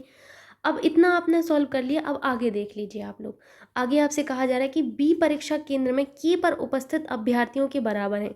तो आप क्या निकालेंगे, बी परीक्षा केंद्र में कितने विद्यार्थी हैं, सेम मेथड आपको लगाना है। बी परीक्षा केंद्र में जो है आपके कितने विद्यार्थी हैं, बी में कहा जा रहा है के में उपस्थित जो आपके अभ्यर्थी हैं वो। तो आप कहेंगे कि के में कितने अभ्यर्थी होंगे, इसका ये जो आपको लिखा गया है 12 लाख, 12 लाख का कितना, 12 लाख का के में कितना है, 16% है। ठीक है, 16% लोग आपके उपस्थित हैं। इस 16% का आपका जो है अनुपस्थित कितने हैं, तो आपने कहा कि अनुपस्थित जो है हमारे कितने हैं, 20 हैं। 20% अनुपस्थित हैं तो उपस्थित कितने होंगे, तो आप सिंपल सी बात है 80% होंगे। इसका 80% आपके उपस्थित हैं, है कि नहीं। बी में जो है के उपस्थित का 16% लोग हैं, तो 16% का मतलब ये हुआ कि नहीं, इतना आपने निकाल लिया। अब आप आगे देखिए, आपसे कहा गया है कि ए बी का कितना प्रतिशत है, ए बी का बी से, तो बी नीचे आ जाएगा। प्रतिशत के लिए हम 100 से क्या कर देते हैं, मल्टीप्लाई कर देते हैं। अब ए और बी की जो वैल्यू आपने निकाली है, इतनी बड़ी सी वैल्यू, उसको रखिए, मैं आपको सिखा देती हूँ, कोई बड़ी बात नहीं है, बस ध्यान से आपको देखना है। इसीलिए मैंने कैलकुलेशन नहीं की वहाँ पर, क्योंकि आसानी से कट ही जाना है, हम क्यों इतना झमेला पालें भाई अपने सर पे। ठीक, यहाँ पर कितना है, 64 आपका आया था, फिर उसका आपका कितना था, 15%, 15/100, फिर कितना था, 15/100 था। बी की वैल्यू यहाँ पर कितनी आई थी, 12 लाख, 12 लाख का कितना, 80%, इसका भी आपका कितना, 16%। यही था कि नहीं था, ध्यान से देख लीजिए आप लोग एक बार। मल्टीप्लाई बाई आप 100 करेंगे। अब यहाँ पर देखिए कैंसिल हो जाएंगी, बहुत सारी आपके जो हैं नंबर जो हैं कैंसिल हो जाएंगे, यहाँ से जो भी आपका बनेगा वही आपका प्रतिशत हो जाएगा। ठीक, थोड़ा सा लेंथी क्वेश्चन था, बट अच्छा क्वेश्चन था, ऐसा क्वेश्चन अभी तक नहीं मिला है। परीक्षा केंद्र एच, के और एफ से कुल ऑफलाइन अभ्यर्थियों की कुल संख्या परीक्षा केंद्र जी तथा जे से उपस्थित अभ्यर्थियों की कुल संख्या से कितनी कम है। अब ये भी देखिए थोड़ा सा लेंथी जाएगा, क्योंकि एच में, के में और एफ में कुल ऑफलाइन अभ्यर्थी निकालेंगे, तो ये थोड़ा सा लेंथी पड़ सकता है आपको। ठीक है, आप यहाँ पर देख लीजिए किस तरीके से होगा आपका। पहले आपने क्या निकालना है, परीक्षा केंद्र एच, के और एफ के कुल ऑफलाइन अभ्यर्थियों की संख्या कितनी होगी, किसकी, एच के की और एफ के। तो पहले आप एच के निकाल लीजिए, एच के कितने हैं आपके ऑफलाइन अभ्यर्थी कितने हैं, ऑनलाइन अगर आपके 52% हैं तो ऑफलाइन कितने होंगे, ओबियस सी बात है 48% होंगे। तो ये तो आपको ध्यान से देखना पड़ेगा।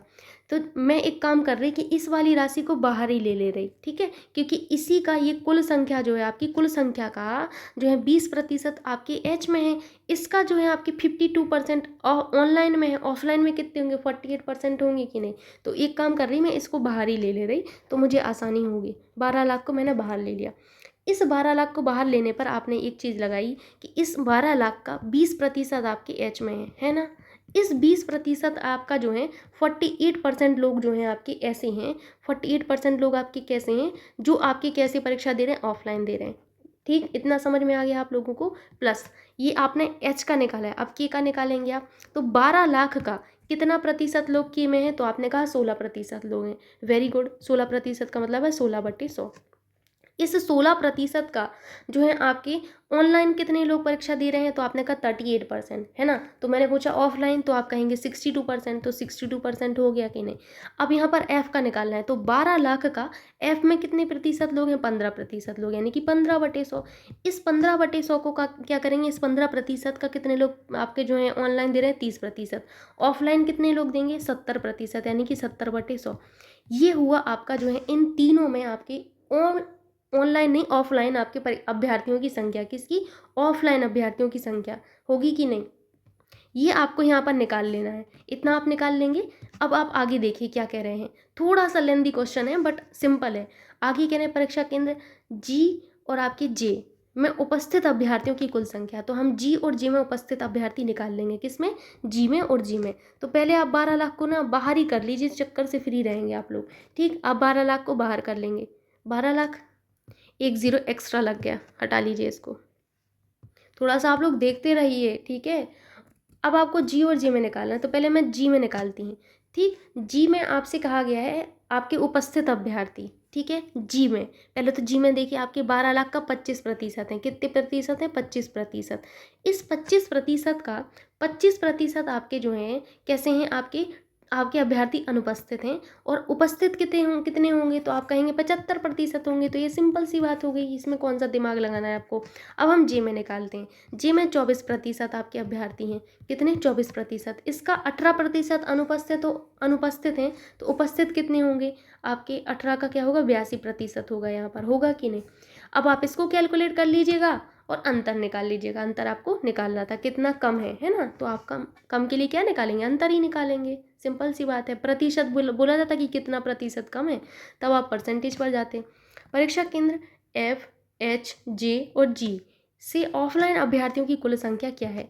तो सेम मेथड आपको फिर से फॉलो करना है। कैसा, आपको मैं यहाँ पर सिखा देती हूँ। ऐसा क्वेश्चन नहीं मिला है और ये क्वेश्चन मुझे थोड़ा सा अच्छा लगा, क्योंकि हर तरीके का क्वेश्चन आपको आना चाहिए कि परीक्षा में अगर आए तो आप जो उस चीज़ के लिए प्रिपेयर रहें बिल्कुल, है ना। देख लीजिए, आप क्या कह रहे थे, आपसे आपसे कहा जा रहा था एफ, एच, जे और जी में ऑफलाइन अभ्यर्थियों की कुल संख्या। ऑफलाइन किसकी, ऑफलाइन की बोला जा रहा है। ये सब ऑनलाइन दिए गए हैं आपको, किसमें, एफ में, एच में, एफ एच जी और जे में, ये सब ऑफलाइन है। ऑनलाइन आपको बताना है। उफ वो आज कितना ज़्यादा उल्टा हो रहा है। ये ऑनलाइन आपको दिए गए हैं, ऑफलाइन आपको बताना है। प्लीज़ आप इस चीज़ को देख लीजिए एक बार, और मैं आपको दिखा देती हूँ यहाँ पर। कुछ इस तरीके से आपको दिया गया ऑफलाइन, देख लीजिए आप लोग, यहाँ ऑफलाइन लिखा है, आपको ऑफलाइन बताना है। ये आपको ऑनलाइन दिए गए हैं, ठीक। तो यहाँ पर मैं अब आपको बता देती हूँ, एफ का, एच का, जे का और जी का। तो किस किस का, एफ का और जी का, और आपको किसका, एच का और जे का निकालना है, ठीक। अब एक चीज़ आप पहले से निकाल के रख लीजिए। ऑनलाइन आपको 30% है, तो ऑफलाइन कितना होगा, 70% होगा कि नहीं। 44% ऑनलाइन है, तो ऑफलाइन कितना प्रतिशत होगा, जल्दी से फटाफट से बताइए। तो कितना होगा यहाँ पर, बताइए आप लोग। 56 होगा कि नहीं होगा, सिंपल सी कैलकुलेशन है। 52% आपके ऑनलाइन है, तो ऑफलाइन कितने प्रतिशत लोग होंगे, बताइए आप लोग। 52 यानी कि 48 होगा कि नहीं। 46 अगर परसेंट आपके जो हैं ऑनलाइन है, तो ऑफलाइन कितना होगा, 54% होगा। सिंपल सी बात है। फिर से वही प्रोसेस करिए, 12 लाख को आप बाहर ही कर लीजिए, ठीक है। देखते हैं एफ में आपके कितने विद्यार्थी हैं, तो कुल विद्यार्थी 15% हैं। तो 15% का जो है आपके ऑनलाइन 30% है, 70% क्या है, ऑफलाइन है। आपको ऑफलाइन देखना है, तो आप 70% कर देंगे कि नहीं कर देंगे, यही करेंगे कि नहीं, प्लस करेंगे आप लोग। अब आपको किसका देखना है, एच का देखना है। एच का देखिए, एच में 20% है, तो आप करेंगे 20/100, यही करेंगे कि नहीं। इसका आपका 48%, 48 अपॉन कितना होगा, 100 होगा। प्लस आपको किसका करना है अगला, एफ के बाद एच, फिर आपको जे का करना है। किसका, जे का। जे में देखिए 24% है, यानी कि 24/100, 54/100 हो जाएगा, होगा कि नहीं। लास्ट में किसका करना है आपको, लास्ट में जो आपका रह गया है, आपका जी रह गया, जी। तो जी में देखिए 25% है, 25/100 मल्टीप्लाई बाई आपका 56/100 होगा कि नहीं। तो क्या आप इनका टोटल नहीं निकाल पाएंगे, सॉल्व करके आराम से निकाल सकते हैं। इसको आप बाहर ही कर लीजिएगा, इन 2 बार 100 को, ठीक है। तो क्या क्या होगा आपका बाहर, 10,000 बाहर हो जाएगा, आराम से आप सॉल्व कर सकते हैं उसके बाद, ठीक। अब अगला क्वेश्चन आप लोग देख लीजिए, ये वाला हो गया। अगला क्वेश्चन आपको कौन सा देखना है, ये वाला देखना है। परीक्षा केंद्र के में आपके जो है के से कुल उपस्थित अभ्यर्थियों की संख्या का परीक्षा केंद्र जे से कुल ऑफलाइन अभ्यर्थियों की संख्या से क्या अनुपात है। तो पहले हम के से कुल उपस्थित अभ्यर्थियों की संख्या देख लेते हैं, किससे, के से, ठीक। उसके बाद हम आगे बढ़ेंगे। तो यहाँ आइए आप लोग, के आपका कहाँ पर है, के से उपस्थित आपसे पूछा गया है। उपस्थित, अनुपस्थित 20% है, तो उपस्थित आपके 80% होंगे, सिंपल सी बात है। तो कितना होगा, 12 लाख का 16% तो कुल विद्यार्थी हैं आपके। इसमें से आपके जो है 80% आपके कैसे हैं, 80% आपके उपस्थित हैं। कितने प्रतिशत 80% आपके उपस्थित हैं। आगे आपसे कह रहे थे कि कुल ऑफलाइन से अनुपात बताना है। कि ध्यान से सुनिए, के कुल उपस्थित अभ्यर्थियों का अनुपात बताना है जे के कुल ऑफलाइन अभ्यर्थियों से। एक बार आप देख लीजिए, तो आपको कन्फ्यूज़न नहीं होगा, ठीक है। क्योंकि यहाँ पर मैं भी थोड़ा सा इधर उधर हो रही हूँ, बार बार इधर देखना फिर उधर देखना, सामने रहता है तो दिखता है, यहाँ पर उपस्थित है, फिर यहाँ पर जी के कुल ऑफलाइन अभ्यर्थी, तो जी के कुल ऑफलाइन अभ्यर्थी आप निकाल लीजिए, फिर दोनों का अनुपात निकाल लीजिएगा।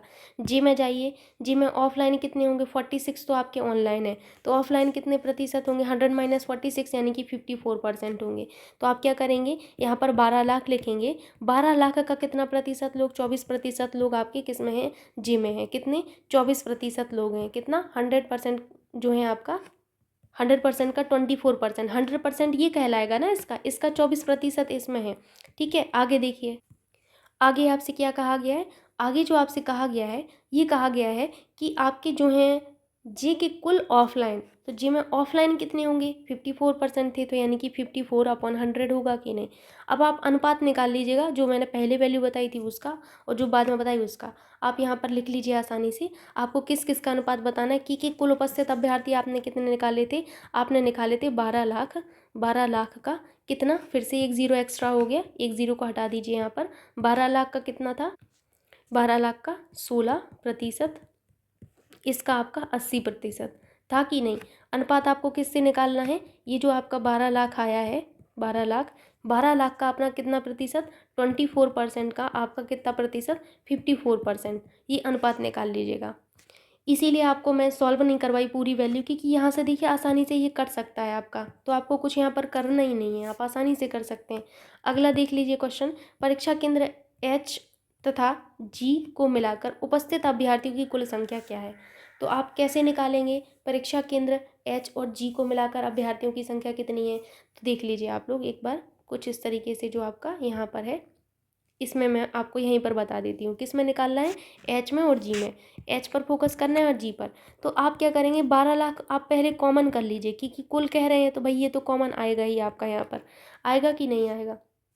इस 12 लाख का आपका जो है एच में कितने हैं, 20% लोग हैं। इस 20% का आपसे क्या पूछा गया है, उपस्थित। अनुपस्थित तो आपके कितने हैं एच में, 32% हैं, तो उपस्थित कितने होंगे, 68% होंगे कि नहीं होंगे। प्लस आपका क्या करना है, आपको किससे निकालना है, जी को मिलाकर। तो जी में कितने हैं, 25% आपके हैं। 25% का कितने प्रतिशत आपके जो है, 25% अनुपस्थित हैं, तो उपस्थित कितने होंगे, ओबियस सी बात है आपका 75% होंगे। तो यही तो आपके कुल आए यहाँ पर कि नहीं। ठीक, यहाँ पर आप लोग देख लीजिए, यही क्वेश्चन आपसे पूछा गया था। ठीक है, और आज के प्रैक्टिस सेट में आपको मैं 95 ही क्वेश्चंस दे रही, बिकॉज मैं आपको पहले ही बताई कि मेरी तबीयत ठीक नहीं है, जिस वजह से मैं आज आपको 95 क्वेश्चंस ही दे पाऊँगी। ठीक, और आशा करती हूँ कि आज का आपको प्रैक्टिस सेट डिफरेंट लगा होगा, कुछ नया मिला होगा सीखने को, क्योंकि हर तरफ से आपको यही सोचना है कि आपको कुछ नया सीखना है, सीखने की चाह आपके अंदर होनी चाहिए बस। और बाकी अपना रिवीजन करती रहिए। ऑल द वेरी बेस्ट, मेरी तरफ से आपका एग्ज़ाम बहुत ही अच्छा होगा। प्लीज़ आप लोग स्ट्रेस फ्री रहिए। Thank you.